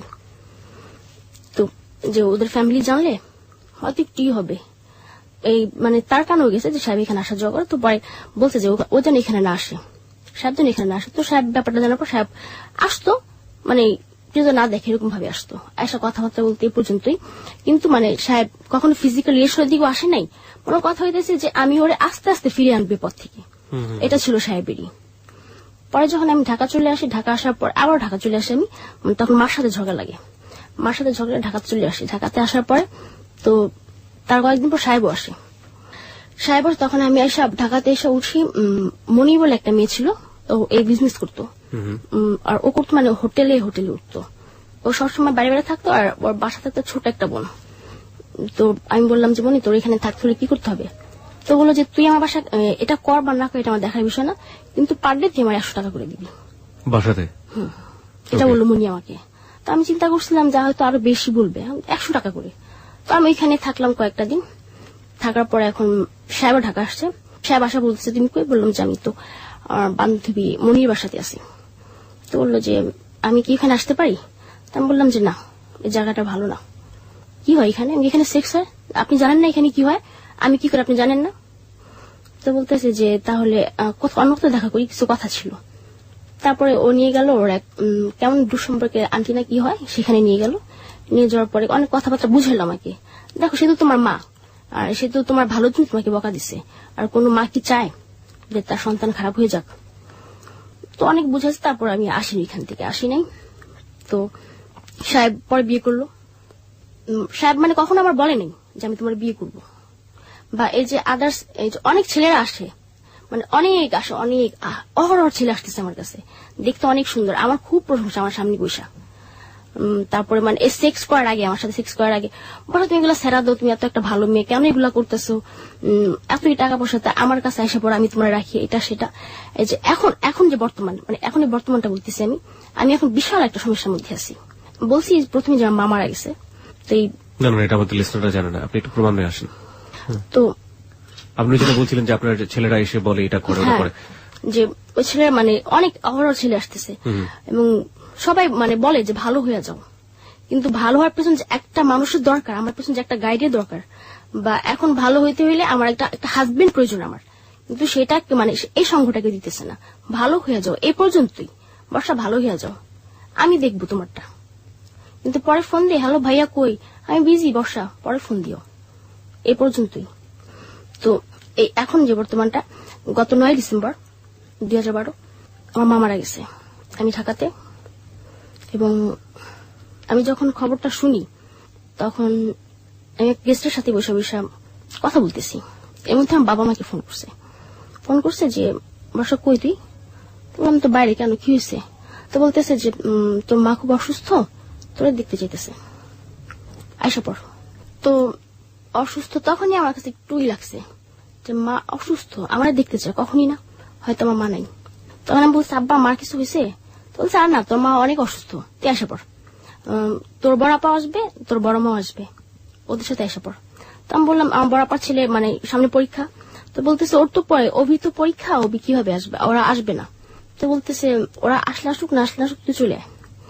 তো আমি বাসায় গেছি, বড় আপার বাসায় গেছি। বড় আপার বাসায় যাওয়ার পরে বড় আপা বলতেছে কিরে আম্মা কি অনেক অসুস্থ? এটা বড় আপা আমার বলতেছে, বড় আপার কাছে বলা হয় না যে আমার মা মারা গেছে। বললাম যে এরকম ভাবে তো কখনো বলে নাই, মনে হয় মা খুব অসুস্থ, চল দেখে আসি যা। তো বড় আপা আমরা সব একসাথে গেছি, যাওয়ার পরে দেখলাম যে আমার মায়ের লাশ। মানে মারে ঘৃণা করতাম না, ভালোবাসি, প্রচন্ড ভালোবাসি তারে, এখনো ভালোবাসি। আর আমি মনে করি যে আমার লাইফ থেকে কিছু একটা হারিয়ে গেছে আমার। যে আগে মানে যতই খারাপ করছে, একজন ফোন করে আমাকে জিজ্ঞাসা করছে বর্ষা কই আছিস মা, ভালো মতো চলিস। কিন্তু এখন সে বলার মতো লোকটা আমার নাই, যে আমি খারাপ করলেও সে আমার বলছে। তো এখন যে প্রবলেমটা, এই যে এখনো এই যে 31st নাইটে বিশাল বড় লোকের ছেলেরা আসছে আমার কাছে, সেক্স করার জন্য আসছে। মানে সেক্স করার আগে বলতেছে বর্ষা তুমি শুনলাম তোমার নাকি থাকার খুব সমস্যা ঢাকা শহরে। হ্যাঁ ভাই, থাকার খুব সমস্যা। কোথায় আছো এখন তুমি? আমার বড় আপার বাসায় আছি, ওইখান থেকে আমার বিহিত সমস্যা। কেন সমস্যা? আমার বড় আপা যেহেতু একটা ভালো মেয়ে, সে কখনই চায় না যে তার বাসা থেকে একটা মেয়ে এরকম বারবার বের হোক। আর বারবার একটা মেয়ে যদি বের হয় তাহলে এটা ভালো চোখে কেউই দেখে না, এমনি বুঝতে পারে। তো বলতেছে কোনো সমস্যা নেই, আমরা বাসা নিয়ে দেব, নিয়ে দিতেছে। এই পর্যন্তই, ওই 31st নাইট পর্যন্তই তাদেরই। আজ পর্যন্ত ফোন করে জিজ্ঞাসা করেন বর্ষা কেমন আছে। গেস্ট পার্সপেক্টিভ থেকে এটাই হওয়া স্বাভাবিক বর্ষা, এটা নিয়ে আমাদের কোনো দ্বিমত নেই। কিন্তু আপনার জায়গা থেকে আমাদের প্রশ্নগুলো হচ্ছে, আপনার গল্প কি এখানেই শেষ নাকি আপনি আরো কিছু কন্টিনিউ করতে চান? না, এখানেই শেষ। মানে আমি যেটা মানে এখানে এসে বোঝাতে চাইলাম যে আমার কোনো ভুল ছিল না। মানে আমি যে গল্পটা বলছি আমার লাইফে, আমার এখানে যদি ভুল থাকে আপনি বলতে পারেন যে না বর্ষা তোমার তলায় এইখানে ভুল ছিল। আই হ্যাভ সাম কোয়েশ্চেন্স, আমার আপনার কাছে কিছু প্রশ্ন আছে। প্রথম কথা হচ্ছে যে হ্যালো 8920 স্টোরিটা এতটা ছোট হবে আমি চিন্তা করি নাই। ঠিক আছে, ছোট হয়েছে, স্টোরি আসলে স্টোরি, জীবনের গল্প যা তাই। প্রথম কথা হচ্ছে আপনি এখনো এই লাইফের সাথে জড়িত, আপনি এখনো এই আপনার শারীরিক যে সম্পর্ক, যেটা আমরা বলে থাকি অবৈধ শারীরিক সম্পর্ক, সেটার সাথে আপনি জড়িত। আপনি এটা থেকে কেন সরতে পারছেন না? আপনার মূল কারণটা আপনি বলেন যে আপনি এটা থেকে কেন সরতে পারছেন না। আমি এটা থেকে কেন সরতে পারছি না? মানে এখন আমি মানে সরে কি করব? আমরা কি বিয়ে করবে? মানে সাপোজ একটা ছেলে আমাকে না জানিয়ে বিয়ে করলো, কিন্তু আদার্স যারা আছে এরা কিন্তু বলে দিবে, একদিন না একদিন বলবে যে বর্ষা এরকম ছিল, তখন সেটা আমার সাথে ঘর করবে না, তাই না? কারণ ওর ওয়াইফরে কেউ খারাপ বলবে এটা কখনই চাইবে না। আর প্রথমত হচ্ছে গিয়ে যে আমি মানে ছাড়তে পারতেছি না তা না, যে এখন মানে ওই 31st নাইট পর্যন্তই মানে স্টপ, এখনো পর্যন্ত আর কিছুই না। এই যে ঘুরতেছি, বাসা আপার বাসা থাকতেছি, বাবা বলতেছে যে লাইফে তো অনেক দেখছিস, কি পাইছিস? কিছুই পাস নাই। মানে আমার এই ব্যাপারটা আমি আমার ফ্যামিলির সবাই কাছে বলছি, এবং এটা খুব বড় গলা হচ্ছে আমি খারাপ হয়ে গেছি, ছেলেদের সাথে আমি না মেলামেশা করি। কেন করি জানিস? আমার মা বাবার কারণে। তারা আমার বিশ্বাস করেনি এবং তারা নিজেরাই তুলে দিচ্ছে আমার খালা খালুর হাতে যে নষ্ট করে দেন ওরে। তখন আপা এই বুঝায় যে এগুলো লাভ নেই, ভালো হয়ে যা, বা তোর এখনো তোর বয়স এমন না যে তোরা দেখলে বুঝাতে অনেক বয়স্ক, তাও না, আর তুই স্কুলে ভর্তি করে দিই আমি, আমার টাকায় তুই পড়াশোনা কর। এখনো তারা বলে।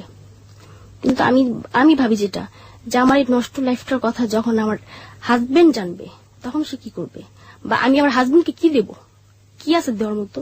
এই 4 বছরে আমি না হলে হাজারো লোকের সাথে মেলামেশা করছি, হাজারো লোকের সাথে। যখন সেটা জানবে যে আমার বউ আর এক হাজারো লোকের সাথে মেলামেশা, তখন সে আমার রাখবে। ওকে, আমাদের উত্তর নেই, আমার কাছে স্পেশালি কোনো উত্তর নেই, আমি লিসনারদের উপর ছেড়ে দিতে চাই। আপনি আমাকে বলেন তো আপনার ফিলিংসটা কি হয় ওই মুহূর্তে, আপনি যখন হাজারো ছেলেদের সাথে মেশেন? আমার কোনো ফিলিংস নেই। তাহলে আপনি কেন মেশেন? আমার কোনো ফিলিংসই নেই, মানে এই কাজটাতে মানে কোনো ফিলিংসই নেই আমার শুধু ফিলিংস একটাই, আমার টাকা, এটাই আমার ফিলিংস। কত টাকা রোজগার করেন এখন আপনি প্রতি মাসে? এখন ওই যে মানে এখন একদম কম করে হলো 50,000 টাকা। কম করে হলো 50,000 টাকা আপনি রোজগার করেন। It's a big amount of money আপনার জায়গাটা থেকে। সো আপনি তো ইচ্ছে করলে যতদিন যাবত এই পেশাতে আছেন আপনি কিছু টাকা সেভ করে হলো ভালো রাস্তায় চলে আসতে পারতেন। আপনি কি সেটা করেছেন? না, আমি তো কোনো টার্গেট নিয়ে নামি নাই, যে আমি একটা টার্গেট আছে যে না আমি এত বছর এই কাজটা করবো, করে ভালো হয়ে যাব। আমি এই ধরনের কোন টার্গেট নিয়ে নামি নাই। বা আমি যখন এই যে টাকা পয়সা যাই পাইতেছি, মানে এখন 2,000 টাকা দিচ্ছে আমাকে একজন, ওটা তখনই শেষ। আসছি থেকে রাস্তাতে দেখা গেছে যে এটা সেটা বন্ধু বান্ধবদের কিনে এটা শেষ। আপনি ড্রিঙ্কস করেন? হ্যাঁ, আপনার কথা শুনে বোঝা যাচ্ছে আপনি ড্রিঙ্কস করেন। আর আপনি যে অ্যামাউন্টের মানি পান সেটা আসলে আপনার ব্যয় হয় কিভাবে? ড্রিঙ্কস করে, বাটি করে, এসব করে? ড্রিঙ্কস করি, আমি ড্রিঙ্কস করি, ইয়াবা সেবন করি, এই মানে ইয়াবাটা কন্টিনিউ। ইয়াবার পেছনে আপনার কত টাকা যায় প্রতি মাসে? প্রতিদিন না হলেও 3,000 টাকা যায়। না হলেও ইয়াবার পেছনে 10টা ইয়াবার দাম 3,000 টাকা, যদি ভালো কোয়ালিটি আনতে যাই। এটা আপনাকে কি দেয়? এই ইয়াবারটা আপনাকে কি দেয়? যারা বিক্রি করছে তারা দেয়। না না, আপনার বেসিক্যালি খাওয়ার পরে আপনি কি পান? কি পাই? কিছুই না। আপনি লাস্ট কখন খেয়েছেন ইয়াবা? এখানে আসার লাস্ট আগে কতক্ষণ আগে খেয়েছেন, বা সময়টা মনে করতে পারবেন? 6টা। আমি তো আমাদের লিসনারদেরকে বোঝাতে পারছি না, ওকে সামনে থেকে দেখলে বুঝতে পারতেন যে ও কি পরিমাণ হাত পা ছড়াছড়ি করছে, এবং ওকে দেখে বোঝা যাচ্ছে আসলে ও কতটা এনার্জেটিক, যেটা ওর শরীরের সাথে বা ওর চেহারার সাথে কোনো মিল নেই, কিন্তু ওকে এতটা বেশি এনার্জেটিক আমি এখন পর্যন্ত বুঝতে পারি না যে কেন এটা হলো আমার শরীরে। আমি আসলে এখন বুঝতে পারছি তার পেছনের কারণটা কি। তাহলে আপনি ড্রাগ নিচ্ছেন, আপনি ইয়াবা ছাড়া অন্য কোনো কিছু কখনো সেবন করেছেন বা কোনো কিছু নিয়েছেন? না, শুধু ইয়াবা। প্রথম থেকেই আপনি ইয়াবা নিচ্ছেন? এটা কিভাবে, এই ইয়াবার সংস্পর্শে আপনি কিভাবে আসলেন? কে দিল আপনাকে? ইয়াবার সংস্পর্শে আসছে যে মানে জাপানি ছেলেটা, ও থাকে হচ্ছে গিয়ে মোহাম্মদপুরে। তো তখন মানে ইয়াবাটা তেমন না, মানে মিডিয়াতে প্রকাশ হয়নি তখনও। আচ্ছা, মানে তখন না, সেটা তো অনেক আগের কথা, মানে মিডিয়াতে প্রকাশ করছে সেটা 2004-এ, তখন তুমি খুবই ভালো একটা মেয়ে না, তখন মানে আমি জানি না যে ইয়াবা বলতে কিছু একটা আছে। তো আমার বাসার গেস্ট আমার সাথেই থাকতো সবসময়, আর ওই আমার বলছে যে একটা ট্যাবলেট আছে ইয়াবা নাম, এটা খাইলে অনেকক্ষণ সেক্স করা যায়, এটা বলছে আমাকে। তো আমি বললাম যে ঠিক আছে নিয়ে এসো, দেখবো কেমন। তো দেখলাম যে মানে লাল লাল ট্যাবলেট, বাতের ট্যাবলেটের মতো। তো কিভাবে খাইতে হবে, তো ওই যে ফয়েল পেপার বের করলো, লাইটার মাইটার সব বের করে দেখালো যে এভাবে খাইতে হয়। তো তখন আমি বললাম যে আমি তো কখনো সিগারেটও খাইনি, আমি এটা টান দিতে পারবো না।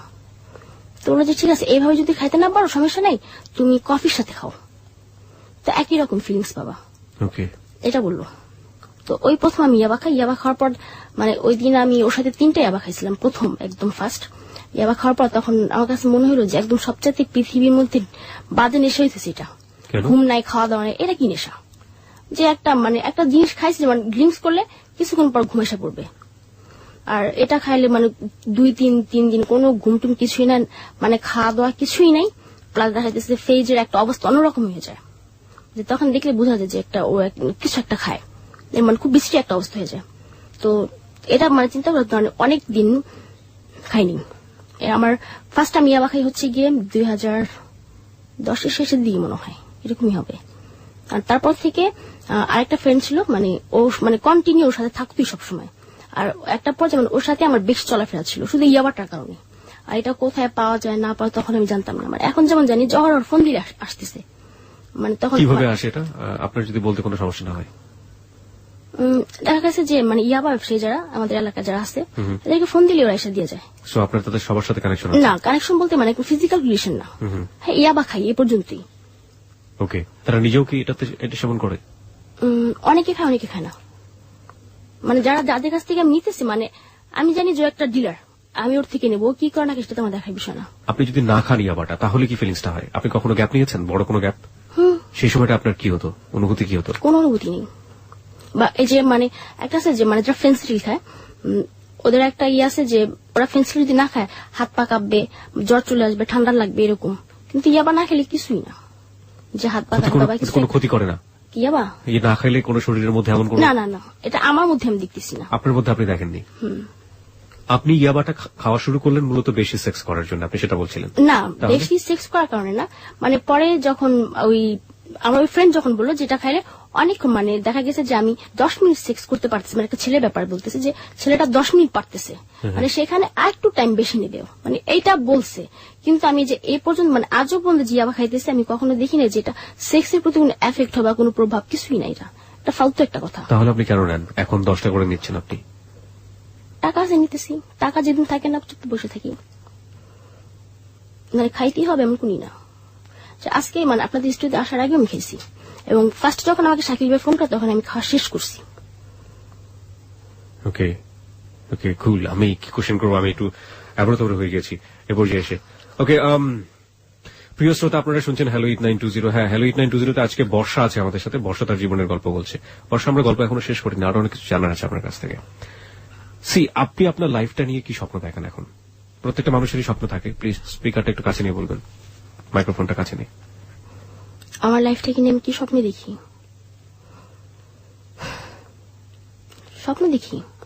স্বপ্ন দেখতে বারণ নেই, আর এমনও না যে স্বপ্ন দেখতে কিছু লাগবে বা কেউ এসে আমার বাধা দেবে, এই তুই বাজে একটা মেয়ে দিয়ে স্বপ্ন দেখতেছিস। স্বপ্ন দেখি প্রতিদিন, আমি চোখ ভরে স্বপ্ন দেখি যে আমার খুব ভালো একটা বিয়ে হবে, এই তো আমার লাইফটা আমি গোছাবো, এরকম স্বপ্ন আমি দেখি। আপনি কি পারবেন কথা দিতে যে একটা ছেলে আপনাকে সবকিছু মাফ করে দিয়ে আপনাকে নিয়ে সুখী হতে চাইলো, ঘর সংসার করতে চাইলো, সেই ছেলের কোন একটা আচরণে বা সেই ছেলের কোন খারাপ আচরণে আপনি পূর্বের লাইফে ফিরে যাবেন না? কখনই না।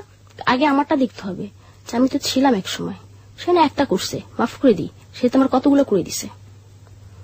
ওকে, তাহলে আপনি এই লাইফটাকে কেন লিভ করছেন না? আপনি বলছেন যে আপনাকে কেউ একজন এসে আপনাকে হাত ধরে নিয়ে যাবে এখান থেকে, সেটা না হয়ে আপনি নিজে থেকে স্টপ করতে পারেন। নিজে থেকে স্টপ করে আপনি আপনার জায়গাটাতে লম্বা একটা সময় নিয়ে ভালো সময় পার করতে পারেন, তারপরে আপনি অপেক্ষা করেন কারোর জন্য। আপনি সেটা কেন করছেন না? না, আমি যে লম্বা সময় পার করি তা কিন্তু না, এর মধ্যে 6 মাস একদম টোটালি গ্যাপ ছিল, এটা এই সেক্সুয়াল ব্যাপারটা মানে টোটালি গ্যাপ ছিল। হ্যাঁ, ভালো হয়ে যাবো আমি, কিন্তু কই মানে ওই ধরনের কোনো সারা শব্দ, ওই একই ফোন দিতেছে আসো, এই পর্যন্তই। হ্যাঁ, বাবা মার কথা শুনি নাই যে তা না, শুনছি, তাদের কথা শুনছি আমি। আপনার ফ্যামিলি থেকে ট্রাই করেনি আপনাকে বিয়ে দেওয়ার জন্য? আপনার বাবা ট্রাই করেনি? এখনো পর্যন্ত না। আপনার বোনরাও ট্রাই করেনি? কেউ না। আমার যে ছোট বোন, মানে আমার মার পেটে আমরা 2 বোন, তো আমার যে ছোট বোন, ওর কিন্তু বিয়ে হয়েছে কত প্রায় 4-5 বছর হয়ে গেছে বিয়ে হয়ে গেছে। কিন্তু আমার ফ্যামিলি আজও পর্যন্ত মানে তাদের একটা দায়িত্ব আছে না, থাক ও খারাপ হয়ে তাতে কি হয়েছে, ওরা গ্রামে নিয়ে বিয়ে দিয়ে দিই, এরকম তাদের ভিতরে কোনো ফিলিংস আমি দেখিনি। মাঝখানে তো একবার চেষ্টা করেছিল, আপনার মা বলেছিল, আপনি তখন জাননি? আমার মায়ের মানে যা শুধু মাই করছে, তারপর দেখা গেছে বাবার কোনো উৎসাহ পায়নি, সেজন্য হয়তো সে সাহস পায়নি। আপনাকে হাজার হাজার মানুষ আজকের স্টোরি শুনে গালি দিতে পারে, ইভেন দিচ্ছ অনেকে খারাপ বলবে, খুব বেশি কিছু মানুষ যারা সিম্প্যাথি দেখাবে। আপনার অনেক ক্লায়েন্ট আজকে এই গল্পটা শুনেছে, তারা লজ্জায় মুখ ঢাকবে, তাতে সবার উদ্দেশ্যে আপনার কি বলার আছে? সবকিছু মিলিয়ে শ্রোতাদেরকে আপনার কি বলার আছে? সবকিছু আমার সেই ক্লায়েন্ট দেখে না, শুধু ক্লায়েন্টদেরকে না, ক্লায়েন্টদের সবকিছু আমি পার্টিকুলারলি আলাদা করে শুনবো। তার আগে আপনি আমাকে বলেন তো, আপনি হ্যালো 8920 তে কেন আসলেন?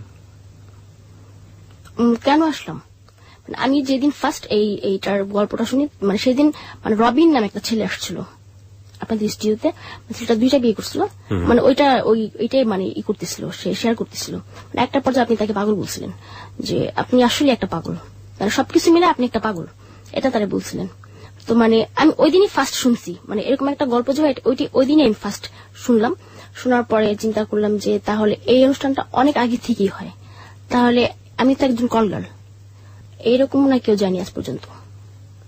আমি বলি আমার লাইফটা, আর এটা যদি মানে লাইভ শো হইতো, মানে সামনাসামনি টিভিতে দেখানো হবে, আমি তাও আসতাম। কেন আসতেন? বলতাম, আমার সবাই দেখতো যে মেয়েটা কত সাহসী, যেতে আমার মানে সবাই ঘৃণা করবে, করুক।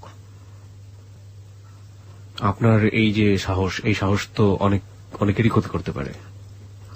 তারা তো কিরকম ধরেন, আজকে এই যে আমরা আপনার অনুষ্ঠানটা প্রচার করছি, এখানে অনেক ছোট ছোট বাচ্চারা শুনবে, যারা এখন পর্যন্ত বয়প্রাপ্ত না, যারা রেডিও শুনে থাকে, কেউ হয়তো এসএসসি তে পড়ে, কেউ হয়তো অনেক জুনিয়র, তারা তো এটা শুনে অনেকেই ভরকে যাবে, ভয় পেয়ে যাবে। তাদের উদ্দেশ্যে আপনার কি বলার আছে? না, তারা এই ভুলটা কেন করবে? তারা তো শুনলো আমার লাইফ সম্পর্কে, তাই না? যে অ্যাকচুয়ালি এটা কোনো মানে আনন্দদায়ক বা কোনো মজার কোনো লাইফ না। যে আমি এই যে যতগুলো কথাই বলছি, হ্যাঁ আমার সাহস আছে, তারপরে বলছি, কিন্তু নিজে নিজে তো একটা লজ্জা তো একটি আছে যে আপনার সামনে আমি বলতেছি কথাগুলো। আমি কি একটু লজ্জা পাচ্ছি না? পাচ্ছি। আমি কিন্তু এখানে অনেকগুলো মানে জিনিস এড়াইছি আপনার কাছে, যেগুলো আমি লজ্জায় বলতে পারি নাই। লেটস সি, আমার মনে হয় আপনি শেয়ার করেন, আমাদের তারা শুনুক। আমার কোনো লজ্জা নেই, বিকজ আমি এখানে যখন অনুষ্ঠান উপস্থাপনা করি তখন লজ্জা, শরম, ভয়, ভীতি সবকিছু ঝেড়ে ঝুটে দিয়ে আসি। আমি রিয়েল জিনিসটা উপস্থাপন করার চেষ্টা করি, আর সেটা আমাদের শ্রোতারা কিভাবে শুনে, সেটাকে কিভাবে নিচ্ছে তাদের উপরে আমরা ছেড়ে দিই। Radio is one sided media, এটা 10 জনে মিলে শুনতে হবে এমন কোনো কথা নেই। প্রত্যেকের কারণে হেডফোন দিয়ে নিজে নিজে শুনতে পারে, তার জায়গাটা থেকে সে ইভালুয়েট করে শুনবে যে আসলে যেটা বলছে। আপনি তো আমাদের সমাজের চিত্র, আমরা সমাজের চিত্রটাই এখানে উপস্থাপন করছি, আপনাকে অ্যাভয়েড করার কোনো সুযোগ আমাদের নেই। আপনি কি কি অ্যাভয়েড করেছেন সেগুলো আপনি আমাদের সাথে যদি চান শেয়ার করতে পারেন।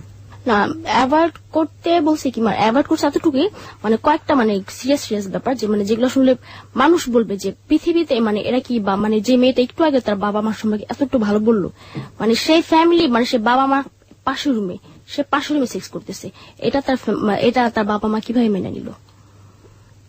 এরকম কি ঘটনা ঘটেছে যে আপনি আপনার বাবা মা জানতো এবং পাশের রুমে ক্লায়েন্ট নিয়ে আপনি এরকম ডিল করেছেন কখনো? ক্লায়েন্ট আনতো হচ্ছে গিয়ে সে আমার স্টেপ মাদার, যে সে ক্লায়েন্ট আনতো। আমার পার্টটা আমার একটু জানা দরকার। আমি এই পার্টের আগে স্টেপ মাদার এবং ফ্যামিলি পার্টটা অনেক অনেক বেশি ইম্পর্টেন্ট, বিকজ ও যেটা বলছে যে আমরা যেটা জানতাম পুরো স্টোরিতে যে স্টেপ মাদার শুধুমাত্র চেয়ারম্যানের কাছে নিয়ে গেছে, কিন্তু মাঝখানে স্টেপ মাদারের অনেক বড় একটা পার্ট সে এখানে হাইড করে গেছে। আমরা একটু জানতে চাই, ফ্যামিলির কাছে আমরা আরেকবার একটু ফিরে যেতে চাই।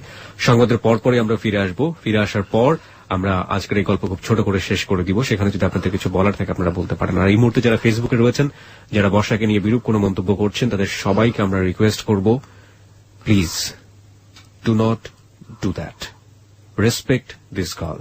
ওকে, সে অকপটে স্বীকার করেছে এবং তার আজকের যে অবস্থা, সেই অবস্থার পেছনে তার পরিবার দায়ী, তার বাবা মা নিজে দায়ী। সুতরাং যদি হেট করতে হয়, সে নিজেও কিন্তু হেট করে না, সুতরাং এই সব পারিপার্শ্বিকতাকে মূল্যায়ন করে আপনি গল্পটার লেসন নেবার চেষ্টা করেন। বলছিলেন যে কিছু কিছু বিষয় আপনি আমাদেরকে বলেননি। আসলে আপনি আপনার জীবনটাকে যতটা স্পষ্ট করে তুলে ধরেছেন, তারপরে আর গোপন করার কি বা থাকে? আপনি অকপটে স্বীকার কেন বলতে চাচ্ছি না, এটা হচ্ছে গিয়ে যে তাহলে মানে ফ্যামিলির প্রতি, বাবা মার প্রতি ছেলে মেয়েদের একটা ঘৃণা চলে আসবে যে বাবা মা এতটা খারাপ কিভাবে হয়। নিশ্চয়ই পৃথিবীর সকল বাবা মা এরকম নন। আমি এমনও দেখছি যে নিজের মেয়েকে শুধু 500 টাকার বিনিময়ে আমার কাছে নিয়ে আসছে, যে আমার 500 টাকা তো তুমি ওরে দিয়ে দিও একটা যেগুলো ছেলের কাছে। ও মাই গড, মানে আপনাদের এরিনাতে এটা হয়? হ্যাঁ, মানে এটা আমি নিজের চোখে আমার দেখা। মানে আপনি বলছেন যে ফিজিক্যালি যে ব্যবসাটা বা আছে সেখানে বাবা মারাও অনেক বেশি ইনভলভ থাকেন। আপনার ক্ষেত্রে কি হয়েছে? আপনি স্টেপ মমকে নিয়ে কিছু একটা বলছিলেন। আমার ক্ষেত্রে সে তো প্রথমে যে চেয়ারম্যানের কাছে দিছে, তারপরে মানে যখন দেখছে যে আমি অহরহ এটা করতেছি, সবাই জানতেছি করতে, তখন সে বলল যে রাস্তা রাস্তা না নিজে বাসায় তো করতে পারিস, বাসায় ক্লায়েন্ট আন, তুই অন্য জায়গায় যাচ্ছিস বা অন্য একটা বাসায় নিয়ে গেলে সেখানে ফ্ল্যাট ভাড়া তো তোর দিতে হয়। তো এরকম মানে করছি। আমার বাবা মা পাশের রুমে বসা, আমি পাশের রুমে ক্লায়েন্ট নিয়ে সেক্স করতেছি। মানে এই তখন মানে বাবা মার সামনে এসে দাঁড়ানো যে একটা মেয়ের জন্য কতটা মানে লজ্জাজনক। আর আমি যখন এই লাইফটাতে জড়ায় পড়ছি, মানে সেই থেকে আজও পর্যন্ত আমার বাবার সাথে, যদি আমার মাকে কখনো ফোন দিছি, বাবা যদিও রিসিভ করছে, মা কই, মার কাছে দাও, এ পর্যন্তই। আজকে মানে আমার মা মারা যাওয়ার পরে বাবা ফোন দিছে আমাকে ঢাকাতে আসার পর, কিন্তু আমি ফোন রিসিভ করিনি।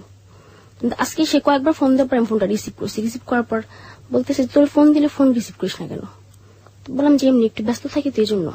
তখন আজকে আমার বাবা বললো আমাকে যে ভালো হয়ে যা, যে আগে তো তোর একজন ছিল তোর গাইড, তোর খারাপ জানলো, তারপর তোরে বলছে যত খারাপই করছিস, তারপরে তোর একটাই দিছে, এখন কিন্তু বলার মতো তোর কাছে তোর আর কেউ নেই।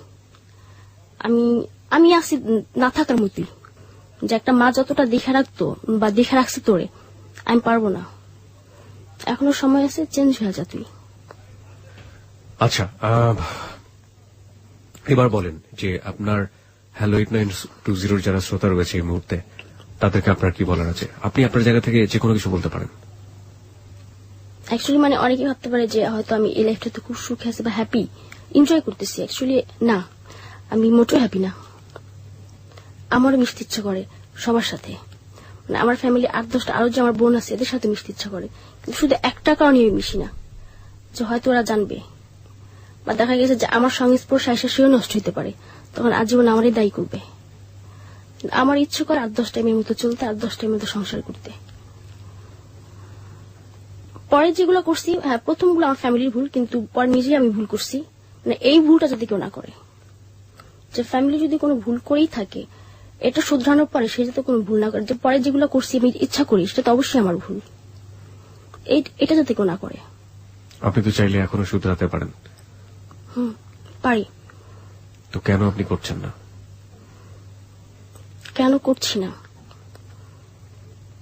আমি যদি এটা এখন বন্ধ করে দিই, আমি এখন আছি আমার যে আমার সৎবোন আছে এর বাসায়, আর ও এমন একটা পার্সন যে ওর বাসাতে আমার একবেলা খাইতে হইলে সেখানে টাকাটা দিতে হবে।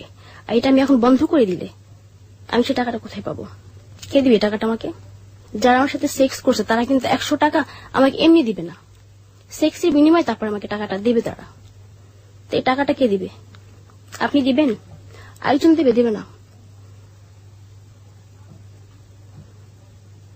যদিও আমি ভালো হইতে চাই, আমার আশেপাশে যে লোকগুলো তারাই আমাকে ভালো দিবে না। Okay, where there is a will there is a way.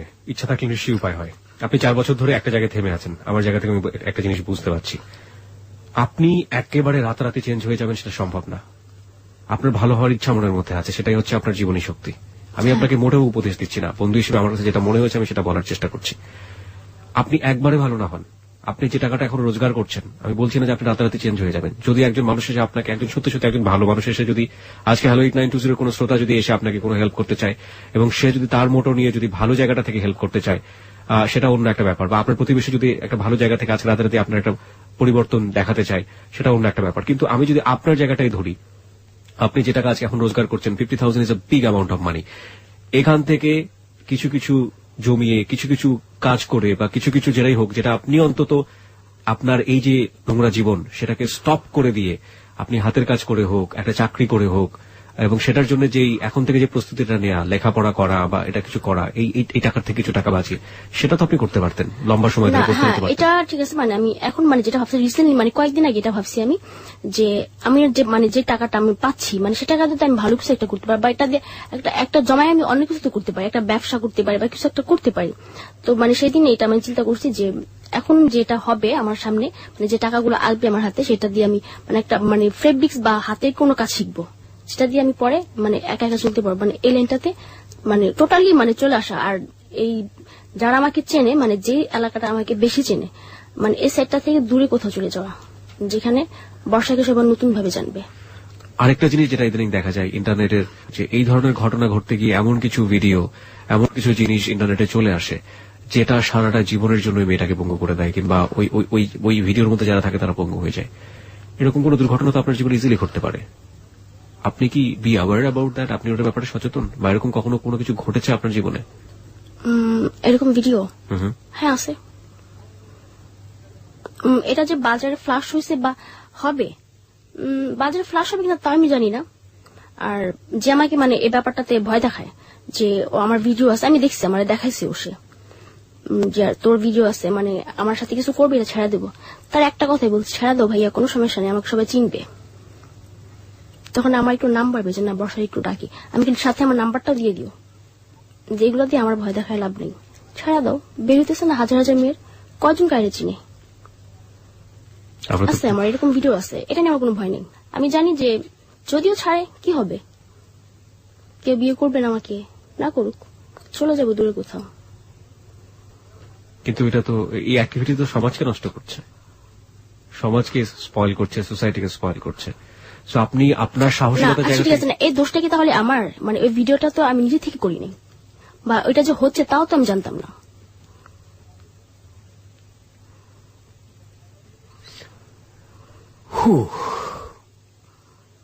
আমার কাছে কিন্তু যে ভিডিওটা করছে এর কি হবে? আচ্ছা, আপনার একটু লেভেলটা বুঝতে চাই। আপনি এই যে এই জগৎটাতে আপনি আছেন অনেকদিন ধরে, কোন ধরনের, আপনি হাই সোসাইটির কথা বারবার বলছিলেন, কোন ধরনের মানুষ পর্যন্ত আপনি রিচ করতে পেরেছেন, যদি হাই সোসাইটির একেবারে আপার লেভেল পর্যন্ত বলেন? মন্ত্রী বলতে গেছি, নাম বলতে চাচ্ছি না, ওই পর্যন্ত গেছি। মন্ত্রী পর্যন্ত গেছেন আপনি? মানে মন্ত্রীরাও? ওকে ওকে। আপনি আমার থেকে যেভাবে দেখাচ্ছেন মনে হচ্ছে আপনি এমন হচ্ছে কিবরিয়া তুমি কিছুই জানো না। ইনফ্যাক্ট আমি কিছু জানি না এসব ব্যাপারে। এটা অবশ্যই যে কিছুই জানেন না, কারণ আপনি বর্ষা না, বর্ষা আমি। ওকে। আপনি হচ্ছেন কিবরিয়া, তো আপনি কিভাবে জানবেন কারা যাচ্ছে এটার মধ্যে?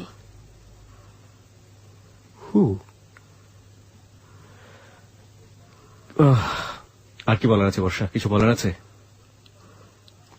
আর কি বলবো, এই তো মানে আমি যে লাইফটাতে আছি এটাতে যাতে কেউ ইচ্ছা করেও না যায় বা কোনো কারণে যদি সে চলে যায়, ভালো না, এটা জঘন্য পথ। আপনার জন্য হ্যালো 8920 লিসনাররা কিছু করতে পারে? কেউ আসবে না। আজকে আপনার কাছে আমি বলে গেলাম যে এই ব্যাপারে কেউ আসবে না, সবাই বলবে। আর কারণ আমি আসলে না, এতটুকু বয়সে না আমি এত এত লোকের সাথে মেলামেশা করছি, একটা লোকের সাথে কথা বলার পরে না আমি বুঝতে পেরেছি কেমন। এখন যদি আমার কেউ বলে না যে এই লাইফটা ছাড়া দাও, তোমার আমি এটা করবো এটা করবো, মানে একটা সময় আমি খুব বিশ্বাস করতাম কথাগুলা, যে হয়তো সে করবে, আশায় থাকতাম দেখি কিছু করে কিনা আমার জন্য। কিন্তু এখন যদি কেউ বলে না, মানে এত হাসি পায় তখন। আর তখন বলি যে এই কথাগুলো আছে না, শুনতে শুনতে আমার মুখস্থ হয়ে গেছে, প্লিজ এগুলো আমার বলবেন না। যদি পারেন যেদিন করবেন করে দেখায় বলবেন যে আজকে করছি তোমার জন্য এটা আমি। কিন্তু এই যে মানে যে পর্যন্ত আমার সাথে বেডে শোয়াছেন এই পর্যন্তই বলতেছেন, শেষ কাজ আর মনে নেই বসার কথা, আবার মনে পড়ছে তখন আবার ডাকছেন। আমাদের হ্যালো 8920 এর গল্পটা এখানেই শেষ। আজকে আমাদের সঙ্গে ছিল বর্ষা। বর্ষা সম্পর্কে মন্তব্য করার ধৃষ্টতা, সাহস কোনটাই আমার নেই। আজকের শোটা শুরু থেকে শেষ পর্যন্ত আমার কাছে আমি অনুভূতিলেস, আমি একেবারে অনুভূতি নেই, আমি পাথর হয়ে যাওয়ার মতো। আমি ঠিক জানি না যে আমাদের শ্রোতারা কিভাবে নিয়েছেন। This track was downloaded from FusionBD.com. আমরা বলিউডে অনেক ছবি দেখেছি, কলগাল শব্দটা আজকে ওর মুখ থেকে এসছে। কলগালদের নিয়ে ছবি হয়েছে, নাটক হয়েছে, বহুত কিছু হয়েছে, কিন্তু একজন জীবন্ত মানুষ যে তার জীবনের কোনো নাটক না, কোনো সিনেমা না, কোনো মুভি না, কোনো কিছু থেকে নিয়ে না, একদম সরাসরি নিজের জীবনের অনুভূতিগুলো আজকে আমাদেরকে শেয়ার করে গেছে, একেবারে ডেডলি ডেয়ার যেটাকে বলে, অকপটে লাখো মানুষের সামনে। আমার মাঝে মাঝে মনে হয়েছে আমার গালে থাপ্পড় লাগছে কোন একটা জায়গা থেকে, কারণ এই সমাজেরই মানুষ, এই সমাজে আমার কোনো কর্মকাণ্ড যেটা বা আপনার কোনো কর্মকাণ্ড যেটা বর্ষাকে একটা স্বাভাবিক জীবন দিতে পারত, সেই কর্মকাণ্ড আমি আদৌ করেছি কিনা। যাই হোক, বর্ষা যে কথাটা লাস্টে বলেছে যে কেউ দিবে না আপনাকে, লাখো মানুষ শুনেছে না, কেউ দিবে না, আমি আসলে সেভাবে বলতে চাই না। আমি অনেক আশাবাদী একজন মানুষ, নিশ্চয়ই ভালো না কেউ অবশ্যই লুকিয়ে আছেন। লাখো মানুষের মধ্যে নিশ্চয়ই একজন মানুষ লুকিয়ে আছেন যে অন্তত বর্ষার হাত ধরে বলবে যা হয়েছে চলো নতুন করে শুরু করি, এবং নতুন জীবনে কোনো পাপ থাকবে না, নতুন জীবনে কোনো ভয় থাকবে না, নতুন জীবনে কোনো অন্যায় থাকবে না, নতুন জীবনে কোনো দুঃস্বপ্ন থাকবে না। আমরা সেই স্বপ্নের কথা সবসময় হ্যালো 8920 বলতে চাই, এবং বলতে চাই বলেই আপনাদের জন্য এই প্ল্যাটফর্ম। আপনি আসুন, অকপটে আপনার জীবনের গল্প বলুন। আপনার জীবনের গল্পের মধ্যে আমাদের কোনো অ্যাডভাইস থাকবে না, কারণ বর্ষা জানে তার জীবনে ভালো কি মন্দ কি, এবং বর্ষার গল্প আজকে যারা শুনেছেন তারাও জানেন যে তাদের জীবনে বর্ষাকে আপনারা কিভাবে মূল্যায়ন করবেন, কোন কাজে লাগাবেন, কোন কাজে লাগাবেন না। সুতরাং নতুন করে এখানে পরামর্শ দেওয়ার মতো কিছু নেই। শুধু শেষ বেলাতে একটা কথা বলার আছে, যারা এখানে জীবনের গল্প বলতে আসে আপনাদের হাতে পায়ে ধরে অনুরোধ, please please please do respect them. তারা এখানে কেউ সেলিব্রিটি হতে আসে না, তারা আপনার কাছ থেকে লাখ টাকার মালিক হতে আসে না, কিচ্ছু পেতে আসে না, শুধু মনের কথাগুলো মন খুলে বলতে আসে। Please do not respect them. আমরা বর্ষারকে নিয়ে যে সব কমেন্টস এসছে ফেসবুকে, স্ট্যাটাসে যে রেডিও স্ট্যাটাসে দেওয়া ছিল, ওগুলো নিয়ে আমরা একটু পরেই ফিরছি। এখানে ভালো থাকবেন, আমরা সেটাই আশা করি। অনেক অনেক কমেন্টস এসছে। হৃদয় খান লিখেছে, কিবরিয়া ভাই, মানুষ কত নোংরা হতে পারে তা বর্ষাপুর আঙ্কেলের কথা না শুনলে বোঝা যায় না। একদমই ঠিক বলেছেন, আমিও খানিকটা ভরকে গিয়েছিলাম। কাজী মিতু লিখেছে কিবরিয়া ভাই মানুষ এত নরপিচাস। শামীম সুলতান লিখেছে বর্ষার আন্টি কি, এই ধরনের অনেক কমেন্টস। বোনের মেয়ে মানে তো নিজের মেয়ে, যারা এই অনুষ্ঠান শুনছেন তারা কেউ বর্ষার মতো ঘটাবেন না।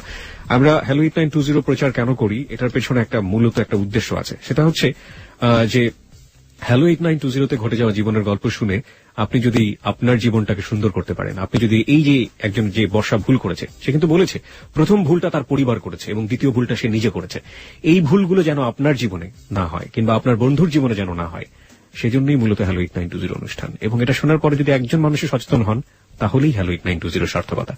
শরীফুল ইসলাম লিখেছে এরা কি মানুষ, আমাদের সমাজে কত কিছুই না ঘটে তার খবর কি আমরা রাখি। একদমই শরীফুল ইসলামের সাথে আমি একমত যে আমাদের সমাজে অনেক কিছু ঘটে যাচ্ছে যেগুলা খবর হয়তো আমরা রাখি না। গোলাম মুস্তফা লিখেছে alas this is a destroyed of humanity. Faisal Abir লিখেছে গল্পের এক পর্যায়ে এসে আসলে আমার কণ্ঠ রোধ হয়ে এলো, নরপিচাসগুলো টুকরো টুকরো করে শেষ করে দিল একটা নতুন প্রাণ, ধিক্কার জানাই। নুরুন নবী আপন লিখেছে আমি এই গল্প শুনে নির্বাক হতবাক কিছুই বুঝতে পারছি না। হাসান কবির লিখেছে আসলে শুনছি আর ভাষা হারিয়ে ফেলছি, বিস্মিত হয়ে বলতে হচ্ছে মানুষের জীবন এমন ঘটনাও ঘটতে পারে।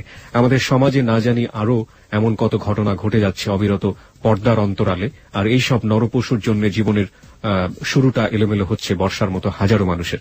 শহীদুল ইসলাম লিখেছে বর্ষা আমাদের বোন, বর্ষার করুণ পরিণতি খুবই কষ্ট দিচ্ছে আমাদেরকে, শুভকামনা বর্ষার জন্য। আব্দুল্লাহিল বাকি লিখেছে বর্ষার জীবন কাহিনী শুনে আমরা সবাই মর্মাহত।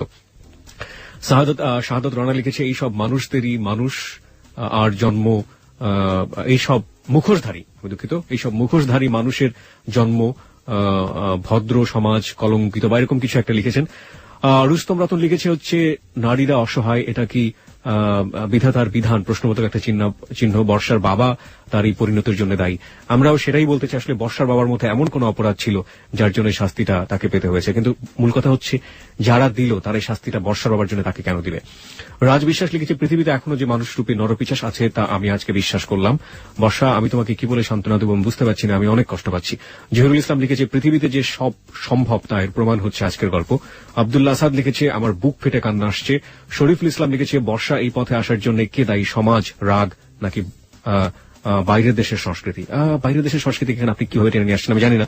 মিলন মেহেদি আমাদেরকে লিখেছে পৃথিবীতে অনেক বর্ষা আছে, কিন্তু আমার মনে হয় খারাপ হলে এই বর্ষা আপু অনেক সত্যবাদী এবং অনেক সাহসী।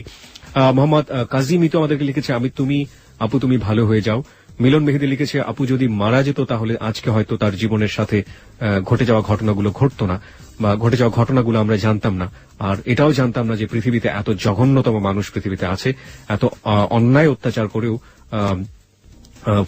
বুক ফুলিয়ে চলাফেরা করে আমাদের সমাজে। রুহুল মানিক লিখেছে কিবরিয়া ভাই আমার মনে হয় বর্ষা এখানে আসছে এখান থেকে ভালো হতে চান, থ্যাঙ্কস বর্ষা তোমার এই দুঃসাহসের জন্য। রাজন পল আমাদেরকে লিখেছে হাউ প্যাথেটিক, প্রতিটা জীবনের পেছনে যে এত বড় হিস্টোরি থাকে তা জানতাম না, ধিক্কার তোমায়, একটা ভুল যেটা আপনি করেননি সেটার কারণে কেন নিজের প্রতি এত বড় অত্যাচার করলেন। এই প্রশ্নটা আমিও করেছিলাম তাকে, এখনো সময় আছে আপু, please come back, please please, নিজের জন্য না হলে এই দেশের মেয়েদের জন্য ফিরে আসেন। মরিয়ম নিশা লিখেছে বর্ষা আপু আপনার আপু তো বলছে আপনাকে স্কুলে অ্যাডমিশন করিয়ে দেবে, তো আপনার লাইফটা নতুন করে শুরু করেন এবং হাজবেন্ডের চিন্তা করে কি হবে, আপনি ভালো হয়ে যান, দেখবেন কেউ না কেউ আপনাকে ঠিকই আপন করে নেবে। এরকম হাজার হাজার কমেন্টস পেয়েছি আমরা, যেগুলো সারা রাত পড়েও আমরা শেষ করতে পারবো না। আপনাদেরকে আন্তরিকভাবে ধন্যবাদ জানাতে চাই এবং একই সাথে বলতে চাই হ্যালো 8920 হচ্ছে আপনার জীবনের গল্প বলার প্ল্যাটফর্ম। এখানে এসে আমরা আজগুবি কোনো গল্প শুনতে চাই না, এখানে এসে আমরা শুধুমাত্র ভালোবাসা, এখানে এসে শুধুমাত্র হেট স্টোরি, কিংবা এখানে এসে শুধুমাত্র দুঃখের গল্প, এখানে শুধুমাত্র কষ্টের গল্প, সেটা আমরা প্রচার করতে চাই না। আমরা এমন গল্প নিয়ে আসতে চাই যেটা শুনলে আপনার জীবনে ঘটে যাওয়া কোনো ভুল সেটা থেকে আপনি নিজেকে রোধ করতে পারবেন, কিংবা আপনি ওখান থেকে কিছুটা শিখতে পারবেন, কিংবা আপনার বন্ধুর পাশে এসে আপনি আপনার বন্ধুকে সাজেশন দিতে পারবেন যে এরকম একটা গল্প আমি রেডিওতে শুনেছিলাম, সুতরাং তোমার জীবনটা যেন এরকম না হয়। আমরা কোনো উপদেশ দিই না এবং সচেতনভাবেই আমরা সেটা করে থাকি। গত সপ্তাহে ডালিয়া এসেছিল আমাদের অনুষ্ঠানে, আমরা ডালিয়াকে নিয়ে হাজার হাজার কমেন্টস পেয়েছি, হাজার হাজার ফোন কল পেয়েছি, সেগুলো আমরা শুনবো একটু পরেই। তবে তার আগে আমি আবারও মনে করে দিচ্ছি হ্যালো 8920 আপনি আপনার জীবনের গল্প বলতে পারেন। আমাদের ফোন নাম্বারটি হচ্ছে 91156668। আমি আবারও বলছি 91156668।